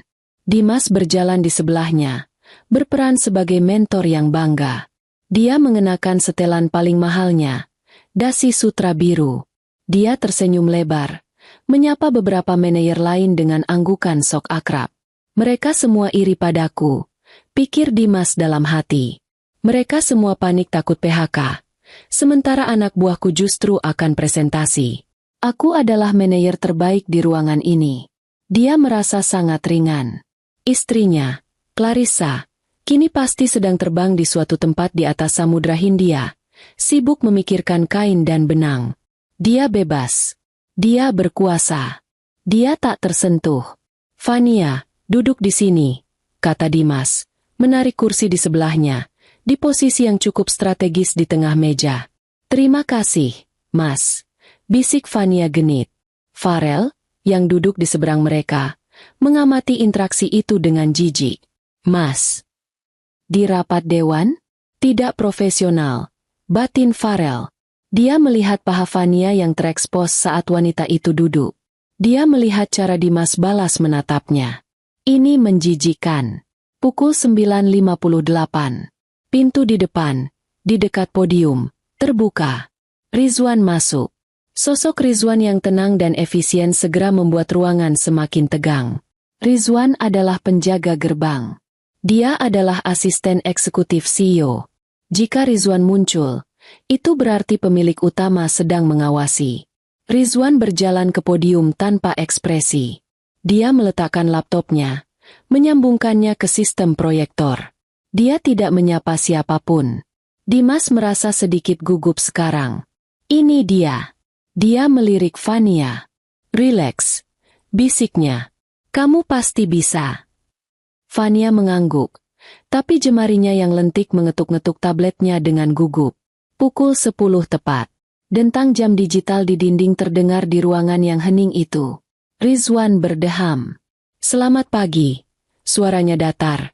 Tanpa emosi, diperkuat oleh mikrofon. Terima kasih atas kehadiran Bapak dan Ibu manajer senior. Semua orang menahan napas. Di mana pemiliknya? Di mana presiden direktur? Pemilik utama memantau rapat ini. Beliau akan bergabung nanti, lanjut Rizwan. Sesuai agenda yang telah disetujui, kita akan memulai rapat pleno istimewa ini dengan sebuah studi kasus. Sebuah contoh bagaimana inovasi dan kepemimpinan yang gesit dapat menghasilkan kinerja luar biasa di tingkat manajerial junior. Dimas tersenyum bangga. Dia menegakkan punggungnya. Fania merasakan gelombang adrenalin. Ini dia. Namaku akan disebut. Untuk itu, kata Rizwan, matanya yang dibalik kacamata menatap lurus ke arah Fania. Kami persilakan, Ibu Fania, untuk maju ke podium. Seluruh ruangan menoleh ke Fania. Ada yang bingung, ada yang iri, ada yang mencibir. Fania berdiri. Dia merasakan kakinya sedikit gemetar, tapi dia memaksakan senyum percaya diri. Dia berjalan ke podium, rok merahnya bergoyang. Dia merasa seperti sedang berjalan di karpet merah. Dia menyerahkan tabletnya pada Rizwan, yang menyambungkannya ke proyektor. Layar raksasa di belakangnya menyala. Slide pertama muncul. Judul, Studi Kasus Inovasi, Meningkatkan Efisiensi Tim Melalui Strategi Digital. Disajikan oleh Fania. Jantungnya serasa mau meledak karena bangga. Dia melihat namanya di layar itu. Dia menatap lurus ke semua manajer senior. Dia melihat Dimas, yang memberinya kedipan mata penuh dukungan. Dia berdeham. Dia memegang mikrofon. Dia siap. Selamat pagi, katanya. Suaranya sedikit bergetar. Terima kasih, Pak Rizwan, atas kesempatan yang luar biasa ini. Selamat pagi, Bapak dan Ibu manajer senior. Dimas bersandar di kursinya, melipat tangan di dada. Gadisku, pikirnya. Dia akan menghipnotis mereka semua. Farel hanya menghela napas. Strategi digital? Tim dia? Yang aku tahu, tim dia paling banyak menghabiskan anggaran untuk hal-hal tidak jelas. Di podium, Fania mulai menemukan ritmenya. Dia mulai fasih berbicara tentang sinergi, transformasi digital, dan pemikiran out of the box. Dia bicara lancar selama tepat 2 menit. Dia sedang berada di puncak dunianya. Dan strategi kunci yang kami terapkan untuk mencapai terobosan ini adalah... Tiba-tiba, suaranya hilang. Klik. Mikrofonnya mati. Fania berhenti bicara. Dia menatap mikrofon itu dengan bingung. Adalah. Dia mencoba lagi. Tidak ada suara. Dia mengetuk mikrofon itu. Tap, tap. Hening. Maaf, sepertinya ada masalah teknis. Katanya, suaranya kini terdengar kecil dan lemah tanpa pengeras suara. Dia menoleh ke Rizwan, yang berdiri di konsol di samping podium. Pak Rizwan? Mikrofonnya. Rizwan tidak menatapnya. Rizwan sedang menatap lurus ke layar proyektor. Dimas, di kursinya, mulai merasa jengkel. Sialan. Masalah teknis di saat krusial begini. Memalukan. Batinnya. Tim it bodoh. Lalu, layar proyektor di belakang Fania berkedip. Slide presentasinya yang indah. Studi kasus inovasi. Lenyap. Layar itu berubah menjadi hitam pekat. Seluruh ruangan yang tadinya sudah hening, kini menjadi semakin senyap. Satu-satunya suara adalah dengung pelan dari pendingin udara. Fania berdiri membeku di podium. Dia tidak tahu harus berbuat apa. Dia terlihat sangat konyol. Ada apa ini, Pak Rizwan? Tanya Dimas. Suaranya terdengar keras di ruangan yang hening itu. Rizwan tidak menjawab. Dia hanya menekan satu tombol di konsolnya. Layar hitam itu menyala. Tirai terbuka. Layar raksasa itu menyala. Tapi bukan menampilkan slide presentasi. Yang muncul adalah sebuah video. Sebuah rekaman CCTV. Sudut gambarnya familiar bagi semua orang di ruangan itu. Lift eksekutif. Fania, yang masih berdiri di podium, memiringkan kepalanya. Lift. Kenapa? Lalu dia melihatnya. Dia melihat dirinya sendiri di layar. Tapi bukan dirinya yang sekarang, yang mengenakan power suit merah. Itu adalah dirinya beberapa hari yang lalu, mengenakan rok span ketat. Lalu dia melihat sosok di sebelahnya. Dimas. Di layar. Pintu lift tertutup. Dan detik berikutnya, dia melihat Dimas di layar berbalik, meraihnya, dan menciumnya dengan kasar. Dia melihat dirinya di layar tertawa dan balas memeluk. Astaga! Sebuah bisikan terdengar dari salah satu manajer. Lalu, bisikan itu menjadi desas-desus kolektif. Seluruh ruangan, 20 manajer senior, terkesiap kaget. Semua mata beralih dari layar raksasa ke Dimas dan Fania. Di kursinya, wajah Dimas berubah dari merah jengkel menjadi putih pucat seperti mayat. Darah serasa surut dari kepalanya. Tidak mungkin. Ini. Jantungnya berhenti berdetak. Dia tidak bisa bernapas. Dari mana mereka dapat video ini? Di podium, Fania merasakan seluruh kekuatan di kakinya lenyap. Dia berpegangan pada podium untuk menahan diri agar tidak jatuh. Itu aku dan Dimas. Semua orang melihat. Semua orang. Dia ingin berteriak. Dia ingin lari. Tapi dia membeku. Disorot oleh cahaya proyektor yang kini menayangkan aib terbesarnya. Video itu tidak berhenti. Tanpa ampun. Rekaman berganti. Klik. Pantry lantai 25. Dimas bersandar di konter. Fania berdiri di depannya. Mereka berciuman lagi. Lebih lama. Lebih intim. Ya Tuhan, desis Aryo, manajer keuangan. Farel hanya menatap tajam. Amarahnya memuncak. Bukan karena perselingkuhannya, tapi karena kebodohan mereka. Mereka melakukannya di kantor? Batinnya. Mereka pikir semua orang buta? Dimas mencengkeram lengan kursinya begitu erat hingga buku-buku jarinya memutih. Hentikan! Hentikan! Dia berteriak dalam hatinya. Dia ingin berdiri dan mematikan proyektor itu. Tapi tubuhnya kaku karena teror. Dia melirik Rizwan. Rizwan berdiri diam seperti patung. Wajahnya tanpa ekspresi. Seolah sedang memutar video pelatihan perusahaan. Klik. Video berganti lagi. Tangga darurat. Pencahayaan redup. Kualitas gambar lebih buruk. Tapi adegannya jauh lebih parah.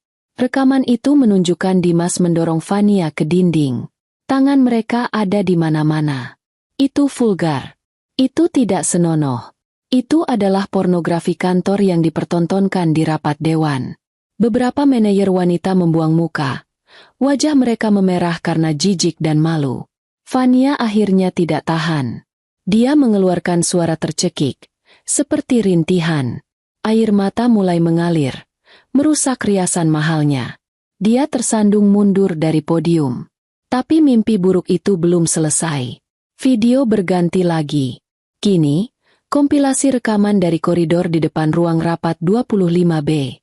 Berulang kali, adegan Dimas dan Fania masuk bersamaan saat jam kantor usai. Lalu adegan mereka keluar 1 jam kemudian. Kemeja Dimas kusut, rambut Fania berantakan. Tanggalnya berganti-ganti. Selasa, Kamis, Senin minggu depannya. Itu adalah bukti sistematis. Setelah 3 menit yang terasa seperti selamanya, video itu berhenti. Layar kembali menghitam. Fania sudah terduduk di lantai di samping podium. Terisak-isak. Tidak. Dimas gemetar hebat. Dia basah oleh keringat dingin. Karirku hancur. Hidupku hancur. Pikirannya kacau. Siapa? Siapa yang menjebakku? Farel? Tidak mungkin. Rizwan? Tapi kenapa? Di tengah keheningan yang memekakan itu, hanya suara isak tangis Fania yang terdengar. Lalu, dari speaker di langit-langit, terdengar suara. Bukan musik, bukan pengumuman, tapi suara rekaman audio. Clarissa itu polos. Dia percaya apapun yang aku katakan. Dunianya kan cuma butik dan arisan. Itu adalah suara Dimas. Jika tadi Dimas pucat, kini dia terlihat seperti akan terkena serangan jantung. Apartemen Fania. Pekiknya dalam hati. Mereka menyadapku. Ini bukan lagi jebakan. Ini adalah pembantaian. Suara Fania menyusul. Ceraikan istrimu, dia hanya peduli pada butik bodohnya itu. Semua orang di ruangan itu menoleh ke Dimas. Ekspresi mereka bukan lagi kaget. Ekspresi mereka kini adalah kebencian. Mereka mungkin tidak kenal istri Dimas. Tapi mereka semua tahu betapa rendahnya menghina pasangan sendiri di belakang. Apalagi dengan selingkuhan. Farel mengepalkan tinjunya. Bajingan. Rekaman itu terus memutar percakapan mereka malam sebelumnya. Aku tidak mau pergi dengan tangan kosong. Aku muak jadi simpanan. Dia terlalu polos untuk melawan. Saat rekaman itu berakhir dengan kalimat, terlalu polos untuk melawan, keheningan kembali menyergap. Tak seorang pun berani bergerak. Lalu, klik, layar menyala lagi. Tapi kali ini bukan video. Itu adalah sebuah slide. Judulnya, Investigasi Audit Internal, Penipuan dan Penggelapan Dana. Jika video tadi adalah hukuman sosial, ini adalah hukuman mati profesional. Di bawah judul itu, rinciannya muncul satu persatu, dengan angka-angka yang dicetak tebal dan merah. Klaim fiktif, perjalanan dinas Surabaya, menginap di Presidential Suite, spa, champagne 80 juta rupiah. Penggelapan aset, laptop proyektor. Hadiah untuk Fania 30 juta rupiah. Biaya representasi fiktif, makan malam romantis di restoran Aurora. Hadiah, DLL 45 juta rupiah. Dan di baris terakhir, dalam huruf yang paling besar, total kerugian perusahaan, 155 juta rupiah. Ruangan itu berdengung. Ini bukan lagi skandal perselingkuhan. Ini adalah kejahatan. Ini adalah pencurian. Dimas tidak lagi gemetar. Dia mati rasa. Dia menatap angka itu. 155 juta. Itu angka yang dia curi. Angka yang kini akan mengirimnya ke penjara. Itu bohong. Teriak Fania dari lantai. Suaranya serak. Itu semua fitnah. Dimas, bilang pada mereka, Mas. Dimas tidak bisa bicara. Lidahnya keluh. Dia hanya bisa menatap layar. Pak Rizwan. Gilang, manajer IT, akhirnya angkat bicara. Suaranya bergetar. Apa maksudnya ini? Rizwan tetap diam. Dia hanya menekan satu tombol lagi di konsolnya. Klik. Layar menghitam. Lampu ruangan kembali menyala normal. Terasa membutakan. Dan di saat itulah, di saat paling kacau, di saat Fania menangis di lantai dan Dimas membeku di kursinya, pintu utama di belakang ruangan itu, terbuka lebar. Semua orang, termasuk Farel dan para manajer lain yang shock, menoleh serentak ke pintu. Sesosok wanita berdiri di sana. Siluetnya terlihat anggun melawan cahaya dari koridor. Dia melangkah masuk. Tumit sepatunya berbunyi klik, klak, klik, di lantai marmer. Itu adalah satu-satunya suara di ruangan selain isak tangis Fania. Dia berjalan dengan ketenangan yang menakutkan. Dia mengenakan gaun biru safir yang memukau. Gaun yang sangat elegan. Beberapa manajer mengenali gaun itu. Itu gaun dari desainer ternama. Dimas mengangkat kepalanya yang terasa berat. Matanya yang kabur mencoba fokus. Jantungnya yang tadi berhenti, kini berdebar begitu kencang seolah mau meledakkan dadanya. Dia mengenali gaun itu. Itu gaun yang dia belikan untuk ulang tahun istrinya. Gaun yang dia klaim sebagai biaya representasi klien. Dan wanita yang memakainya. Dia di Paris. Dia di pesawat. Ini tidak nyata. Wanita itu berjalan melewati barisan kursi. Dia melewati Farel, yang menatapnya dengan kebingungan total. Istri Dimas? Batin Farel. Kenapa dia di sini? Wanita itu berjalan melewati Fania, yang kini menatapnya dengan mata terbelalak ngeri dari lantai. Wanita itu berjalan melewati Dimas, yang menatapnya seolah melihat hantu. Dia tidak berhenti. Dia berjalan lurus ke depan. Ke podium. Rizwan mundur selangkah, memberinya jalan. Wanita itu, Clarissa, berdiri di podium. Dia mengambil mikrofon yang tadi mati. Dia menyalakannya. Klik. Suara desisan pelan terdengar, menandakan mikrofon itu kini berfungsi sempurna. Clarissa menatap ke seluruh ruangan. Ke-20 manajer senior yang menatapnya dengan bingung, kaget, dan tak percaya. Lalu, Matanya tertuju pada satu orang. Pada suaminya. Pada Dimas. Dimas menatapnya balik. Matanya memohon. "Clarissa?" bisiknya. Clarissa tersenyum. Senyum yang paling dingin, paling menakutkan yang pernah dilihat Dimas. "Selamat pagi." Suara Clarissa terdengar jernih, tenang, dan berkuasa, menggema di seluruh ruangan melalui pengeras suara. "Bagi yang belum mengenal saya Clarissa." Dia berhenti sejenak, membiarkan ketegangan mencapai puncaknya. Pemilik utama dan CEO perusahaan ini. Ruangan itu meledak dalam keheningan yang 1000 kali lebih hening dari sebelumnya. Rahang-rahang berjatuhan. Mata-mata membelalak. Farel merasa seolah kepalanya baru saja dihantam palu.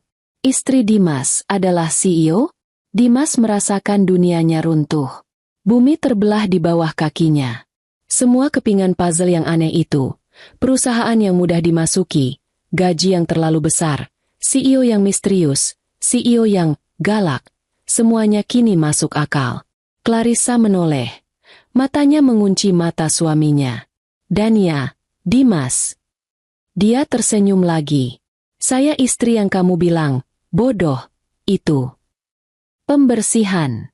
Jika keheningan bisa berteriak, maka ruang rapat dewan itu kini memekakan telinga. Pernyataan Clarissa, "Saya istri yang kamu bilang bodoh itu," menggantung di udara. Itu bukan bom. Itu adalah lubang hitam yang menyedot semua suara, semua udara, semua kepastian dari ruangan itu. 20 manajer senior, otak-otak terbaik perusahaan, membeku. Pikiran mereka berpacu, mencoba memproses realitas yang baru saja terbalik. Istri Dimas, wanita yang mereka lihat sesekali di acara-acara perusahaan, yang berdiri malu-malu di sudut, yang reputasinya adalah sosialita pemilik butik. Wanita polos itu adalah CEO, pemilik utama, figur hantu yang mereka takuti, yang keputusannya bisa membangun atau menghancurkan karir mereka. Farel adalah yang pertama pulih dari keterkejutan. Semua kepingan puzzle aneh itu, pertemuan Clarissa yang tidak sengaja di lobi, yang dia anggap sebagai istri yang mengantar makan siang, kini terlihat jelas. Itu bukan kunjungan istri. Itu adalah inspeksi mendadak dari sang pemilik. Dia tidak sedang mengantar rendang. Dia sedang melakukan pengintaian. Rasa hormat yang luar biasa, bercampur rasa ngeri, menjalari tulang punggung Farel. Aryo, manajer keuangan, hampir pingsan. Dia baru sadar. Dia telah berinteraksi dengan Ibu Clarissa beberapa kali di acara amal perusahaan. Dia memperlakukannya dengan ramah, tapi meremehkan. Kini dia sadar, wanita yang diajaknya bicara soal tren tas terbaru adalah wanita yang sama yang menandatangani cek gajinya. Dan wanita itu baru saja membongkar penipuan di bawah hidungnya. Di lantai, isak tangis Vania berhenti mendadak. Suaranya tercekat di tenggorokan. Matanya yang bengkak menatap ngeri pada sosok Clarissa di podium. Wanita yang dia ejek. Wanita yang suaminya dia rebut. Wanita yang butik bodoh-nya dia tertawakan. Wanita itu adalah atasannya? Bukan. Dia adalah pemilik segalanya. Vania tidak hanya berselingkuh dengan suami bosnya. Dia berselingkuh dengan suami pemilik perusahaan. Dia tidak hanya mencuri uang perusahaan. Dia mencuri langsung dari dompet sang ratu. Ini bukan lagi soal dipecat. Ini soal penjara. Teror yang murni dan absolut melumpuhkannya. Dan Dimas. Dunia Dimas tidak lagi berputar. Dunianya telah lenyap. Dia menatap Clarissa. Wanita yang tidur di sebelahnya. Wanita yang dia bohongi setiap hari. Wanita yang dia anggap terlalu bodoh untuk melihat kebohongannya. Setiap senyum polos. Setiap anggukan penurut. Setiap kalimat. "Iya, Mas, hati-hati di jalan." Semua itu bohong? Itu bukan kebohongan. Itu adalah kesabaran. Kesabaran seekor predator yang membiarkan mangsanya masuk lebih dalam keperangkap. "Clarissa?" Suaranya keluar seperti bisikan serak. Dia tidak tahu harus memanggilnya apa. "Sayang, Bu CEO, kamu Kamu tidak ini tidak mungkin. Kamu butik. Clarissa menatapnya. Tidak ada lagi cinta di mata itu. Tidak ada kemarahan yang panas. Yang ada hanya es. Dingin, tajam, dan mati. Butik itu, kata Clarissa, suaranya yang tenang kembali menggema, adalah hobi yang menyenangkan. Tapi perusahaan ini adalah warisanku. Dan kamu, matanya mengunci Dimas, adalah kesalahan terbesarku. Dia berbalik sedikit, menghadap ruangan. Pak Dimas, katanya, menggunakan nada formal yang menusuk jantung Dimas lebih dalam dari belati. Anda dipecat. Dimas tersentak seolah baru saja ditampar. Bukan, lanjut Clarissa, mengantisipasi pembelaannya. Bukan karena perselingkuhanmu. Itu menjijikkan. Tapi itu urusan pribadi kita. Dan urusan itu akan kita selesaikan di pengadilan perceraian. Dia menunjuk layar, dan Rizwan, seperti operator yang patuh, kembali menampilkan selide rincian kerugian. Kamu dipecat karena kamu adalah seorang pencuri, desis Clarissa. Kamu dipecat karena kamu menyalahgunakan wewenangmu. Kamu mencuri 155 juta rupiah dari perusahaanku. Dari perusahaan yang memberimu kehidupan mewah yang kamu pamerkan. Dia lalu mengalihkan pandangannya ke gundukan gemetar di lantai. Fania. Fania tersentak. Kamu juga dipecat. Tidak. Fania tiba-tiba menemukan suaranya. Itu adalah jeritan putus asa. Dia merangkak, mencoba berdiri. Tidak. Ibu. Ibu CEO. Tolong. Saya tidak tahu. Saya dijebak. Dia yang memaksa saya. Dia menunjuk Dimas dengan jari gemetar. Dia bilang dia akan memecat saya jika saya tidak mau. Dia yang mengatur semuanya. Saya hanya korban. Dimas, yang masih membeku, menatap Fania dengan nanar. Korban? Wanita yang menuntutnya untuk menceraikan istrinya semalam, kini menyebut dirinya korban. Clarissa tertawa. Tawa yang singkat, kering, dan tanpa humor. Korban. Dia memberi isyarat pada Rizwan. Klik. Video di tangga darurat kembali diputar. Tanpa suara. Hanya visual vulgar. Apakah itu? Kata Clarissa dingin. Terlihat seperti paksaan. Fania?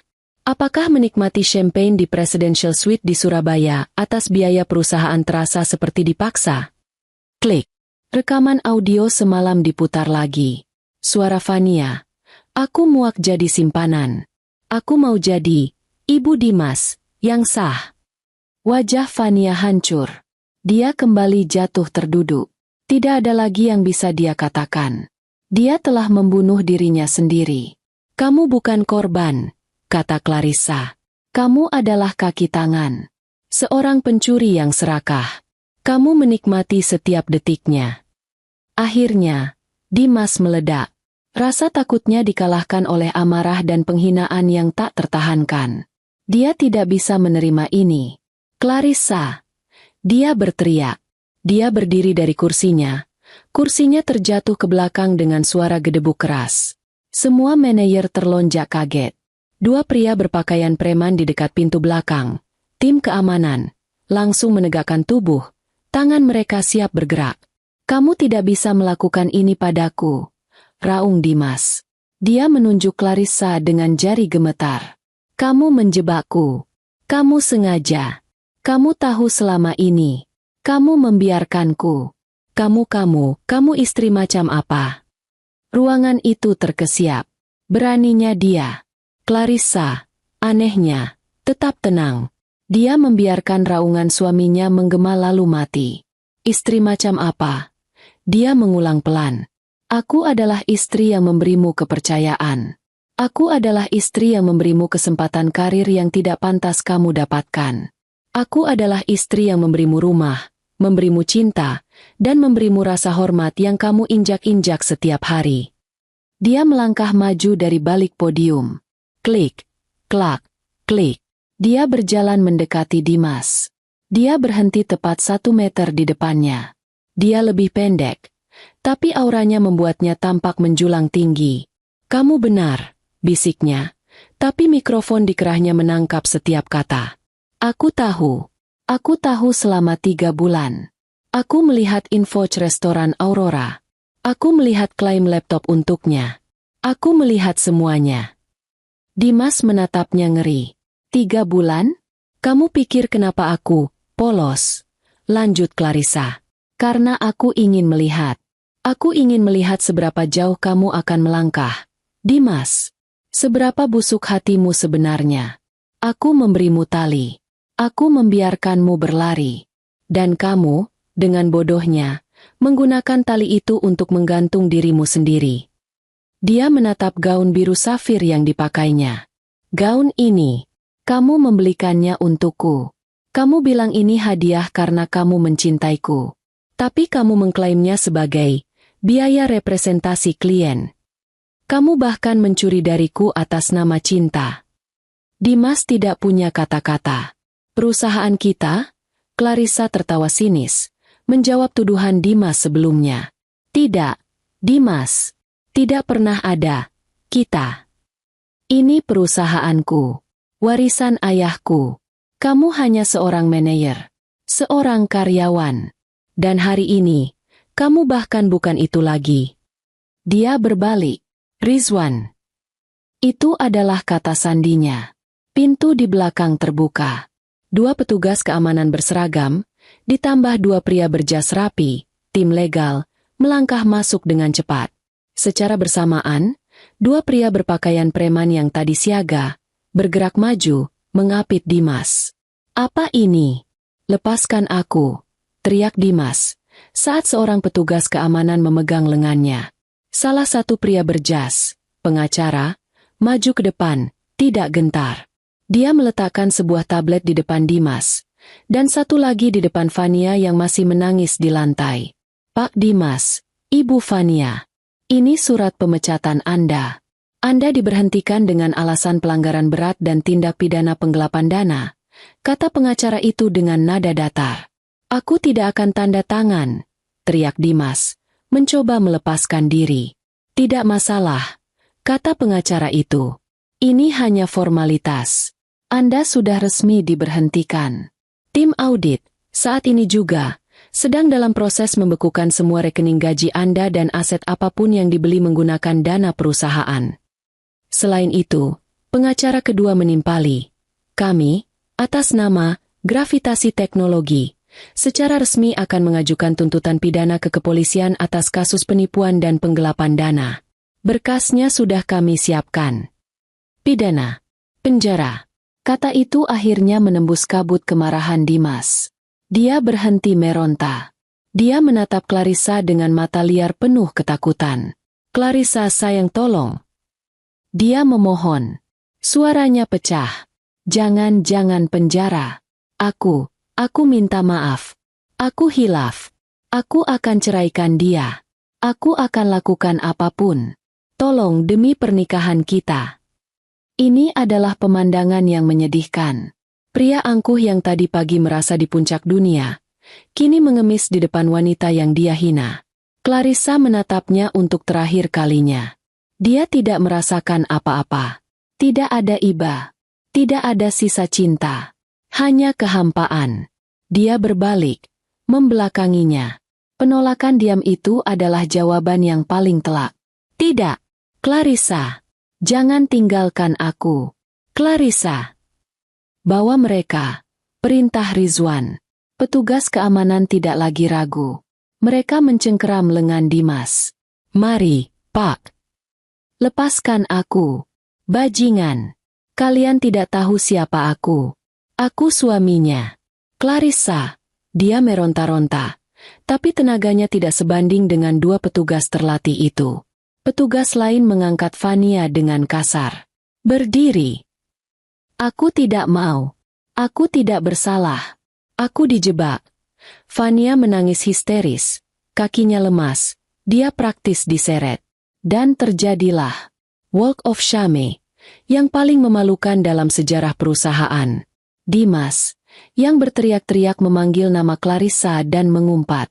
Dan Fania, yang menangis meraung-raung, riasannya luntur, rambutnya acak-acakan. Mereka berdua diseret keluar dari ruang rapat dewan. Mereka diseret melewati koridor lantai 30. Mereka diseret masuk ke lift service. Di bawah, mereka akan digiring keluar melalui pintu belakang, tempat semua barang-barang mereka dari meja kerja sudah dimasukkan ke dalam kotak kardus. Pintu ruang rapat dewan tertutup. Klik. Hening. Ruangan itu terguncang. 20 manajer senior menatap podium dengan campuran rasa takut, kagum, dan lega. Clarissa berdiri diam sejenak, membelakangi mereka. Dia menarik napas dalam-dalam, menenangkan dirinya. Eksekusi itu menguras tenaganya. Lalu, dia berbalik. Wajahnya kembali tenang dan profesional. Seolah-olah drama barusan tidak pernah terjadi. Bapak dan ibu sekalian, katanya, suaranya mantap. Saya minta maaf atas drama yang tidak perlu itu. Hal-hal seperti ini seharusnya diselesaikan secara tertutup. Tapi, dia menatap layar yang kini hitam. Saya ingin ini menjadi pelajaran. Dia menatap mata setiap manajer, satu persatu. Saya tidak membangun perusahaan ini di atas kebohongan. Saya tidak mentolerir pencurian. Saya tidak mentolerir penyalahgunaan wewenang. Saya menuntut kinerja, tapi saya lebih menuntut integritas. Saya harap, ini adalah yang pertama dan terakhir kalinya saya harus melakukan pembersihan seperti ini. Semua manajer mengangguk kaku. Pesan diterima. Rizwan, kata Clarissa. Rizwan mengganti Slide. Sebuah bagan organisasi baru muncul. Kotak tempat nama Dimas berada, kini kosong dan berkedip-kedip merah. Divisi yang baru saja ditinggalkan Pak Dimas adalah divisi krusial. Kita tidak bisa membiarkannya kosong. Mata Clarissa mencari di antara kerumunan. Farel, yang masih mencerna semua kejadian, terkejut dan langsung berdiri. Ya, Bu CEO. Dia masih canggung memanggilnya seperti itu. Tim Anda bersih, kata Clarissa lugas. Laporan Anda selalu akurat. Kinerja Anda konsisten dan jujur. Saya sudah mengamati Anda selama setahun terakhir. Farel menelan ludah. Dia mengamatiku. Anda ambil alih divisi itu. Efektif detik ini. Perintah Clarissa. Rangkap jabatan sementara. Sampai Anda menemukan pengganti yang kompeten untuk posisi lama Anda. Dan mulai sekarang, Anda melapor langsung ke saya. Bukan lagi melalui presiden direktur. Ini adalah promosi besar-besaran. Lompatan kuantum dalam karirnya. Farel tertegun sejenak, lalu menegakkan tubuhnya. Baik, Bu CEO. Saya mengerti. Saya terima. Terima kasih atas kepercayaannya. Jangan berterima kasih pada saya, kata Clarissa. Anda mendapatkannya karena integritas Anda. Jangan hilangkan itu. Dia menatap ke seluruh ruangan. Rapat pleno istimewa hari ini selesai. Kembali bekerja. Tanpa berkata apa-apa lagi, Clarissa berbalik. Dia berjalan keluar dari podium. Klik, klak, klik. Langkah kakinya yang mantap adalah satu-satunya suara di ruangan itu. Dia berjalan keluar pintu, meninggalkannya terbuka. Butuh waktu 30 detik penuh sebelum ada yang berani bergerak atau bahkan bernapas. Gravitasi teknologi baru saja menyaksikan kelahiran kembali pemimpin mereka. Dan sang ratu, ternyata, tidak kenal ampun. Kebebasan baru. Waktu tidak menunggu siapapun. Tidak untuk hati yang hancur. Tidak pula untuk karir yang remuk. 2 minggu setelah hari Rabu yang menggemparkan itu, Clarissa dan Dimas bertemu lagi. Bukan di rumah mereka yang mewah. Bukan di menara kantor yang megah. Mereka bertemu di ruangan steril berbau kertas tua di sebuah kantor firma hukum. Clarissa duduk di satu sisi meja mahoni panjang, didampingi oleh 2 pengacara termahal di kota. Dia mengenakan blus putih sederhana namun berpotongan tajam dan celana panjang hitam. Rambutnya diikat ekor kuda yang ketat. Dia tampak seperti seorang eksekutif yang sibuk, yang waktunya sangat berharga.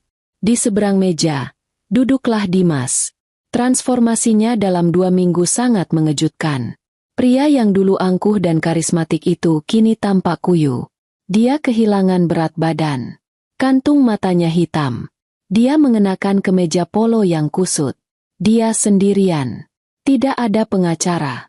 Setelah asetnya dibekukan dan dia menghadapi tuntutan pidana, tidak ada firma hukum terkemuka yang mau menerimanya tanpa uang muka yang besar. Dia hanya didampingi seorang pengacara publik yang tampak lelah dan kewalahan. Ini bukan negosiasi perceraian. Ini adalah penandatanganan surat penyerahan tanpa syarat. Pengacara Clarissa meletakkan setumpuk dokumen di atas meja. "Pak Dimas," katanya tanpa basa-basi, "ini adalah surat gugatan cerai. Klien kami, Ibu Clarissa, menuntut perceraian dengan alasan perselingkuhan dan penipuan." Pengacara itu mendorong sebuah tablet ke depan Dimas. "Ini adalah kompilasi bukti, video, rekaman audio, dan audit keuangan penuh. Kami yakin ini lebih dari cukup untuk pengadilan." Dimas bahkan tidak sanggup melihatnya. "Dan ini," pengacara kedua melanjutkan, "adalah perjanjian pemisahan harta. Singkatnya, perjanjian pranikah yang Anda tandatangani 5 tahun lalu, yang menyatakan bahwa semua aset yang dimiliki sebelum menikah tetap menjadi milik pribadi, akan ditegakkan sepenuhnya." Dimas teringat hari itu. Dia menandatangani setumpuk kertas yang menurut Clarissa hanya formalitas admin bank. Dia menandatanganinya sambil tertawa, berpikir betapa lugunya calon istrinya itu. Ternyata, itu adalah perjanjian pranikah berlapis baja yang disiapkan oleh tim hukum ayahnya. "Artinya," lanjut pengacara itu, "Anda tidak mendapatkan apa-apa. Tidak ada gonogini. Tidak ada tunjangan. Rumah di kawasan elit itu 100% atas nama Ibu Clarissa. Mobil yang Anda kendarai adalah aset perusahaan yang sudah ditarik. Semua saham yang Anda miliki di perusahaan hanyalah opsi bonus yang kini hangus karena pemecatan Anda." Dimas menatap Clarissa. Ini adalah kesempatan terakhirnya. "Clarissa." Suaranya serak. "Tolong jangan begini. Aku tidak punya apa-apa lagi. Mereka akan memenjarakanku. Setidaknya jangan ambil semuanya. Di mana aku akan tinggal?" Clarissa menatapnya. Untuk pertama kalinya dalam 2 minggu, dia menatap langsung ke matanya. Tidak ada kebencian. Tidak ada kemarahan. Yang ada hanya ketiadaan. Dia menatap Dimas seolah-olah dia adalah orang asing yang merepotkan. "Itu bukan urusanku lagi, Dimas," katanya pelan. "Saat kamu memutuskan untuk berbaring di ranjang wanita lain, disitulah kamu memutuskan di mana kamu akan tinggal. Saat kamu memutuskan untuk mencuri dari perusahaanku, disitulah kamu memutuskan masa depanmu." "Tapi aku mencintaimu," teriak Dimas putus asa. Clarissa tertawa kecil. "Kamu tidak mencintaiku. Kamu mencintai apa yang bisa aku berikan padamu. Kamu mencintai kenyamanan. Kamu mencintai kepolosanku yang palsu. Kamu tidak pernah benar-benar mengenalku." Dia mengambil pulpen. Dia menandatangani bagiannya di surat cerai itu. Tanda tangan yang rapi dan tegas. Dia mendorong dokumen itu ke seberang meja. "Tanda tangani, Dimas, atau kita bertemu di pengadilan. Dan percayalah, pengacaraku akan memastikan rekaman audio semalam itu diputar di ruang sidang terbuka, bersamaan dengan tuntutan pidana itu." Ancaman itu, penghinaan publik lebih lanjut, adalah pukulan terakhir. Tangan Dimas gemetar hebat. Dia mengambil pulpen. Dia melihat nama Clarissa. Lalu dia membubuhkan tanda tangannya sendiri. Coretan yang kacau. Selesai. 5 tahun pernikahan mereka berakhir di atas selembar kertas. Clarissa berdiri. Dia tidak mengucapkan selamat tinggal. Dia tidak menoleh ke belakang. Dia hanya berjalan keluar ruangan. Pengacaranya mengikutinya. Dimas ditinggal sendirian di ruangan itu, bersama pengacara publiknya dan setumpuk kertas yang mengkonfirmasi bahwa dia kini adalah seorang pria tanpa istri, tanpa pekerjaan, tanpa rumah, dan sedang menghadapi hukuman penjara. 3 bulan berlalu. Gravitasi teknologi telah berubah. Rumor tentang rapat pleno berdarah itu telah menyebar seperti api, tetapi detailnya tetap dirahasiakan oleh para manajer yang terlalu takut untuk bergosip. Yang mereka tahu hanyalah Dimas dan Vania lenyap, dan istri polos Dimas yang sering diremehkan kini duduk di kursi CEO. Clarissa tidak lagi bersembunyi. Dia mengambil alih kendali perusahaan secara penuh dan terbuka. Presiden Direktur Boneka itu dipensiunkan dengan pesangon yang sangat besar dan surat perjanjian untuk tutup mulut. Kantor penthouse di lantai 50 kini menjadi pusat operasi yang resmi. Clarissa terbukti sebagai pemimpin yang berbeda. Dia tegas, tapi adil. Dia memotong birokrasi yang tidak perlu, memecat beberapa manajer lain yang terbukti sebagai kroni Dimas yang ikut memanipulasi laporan, dan mempromosikan beberapa talenta muda yang jujur, termasuk Farel. Dia adalah kebalikan dari CEO misterius yang galak. Dia terlihat, dia mendengarkan, tapi dia tidak mentolerir kebohongan. Integritas menjadi kata kunci baru di perusahaan itu. Dan laba perusahaan, anehnya, justru meningkat. Orang-orang bekerja lebih baik di bawah kepemimpinan yang jelas daripada di bawah ketakutan akan hantu. Perubahan itu tidak hanya terjadi di kantor.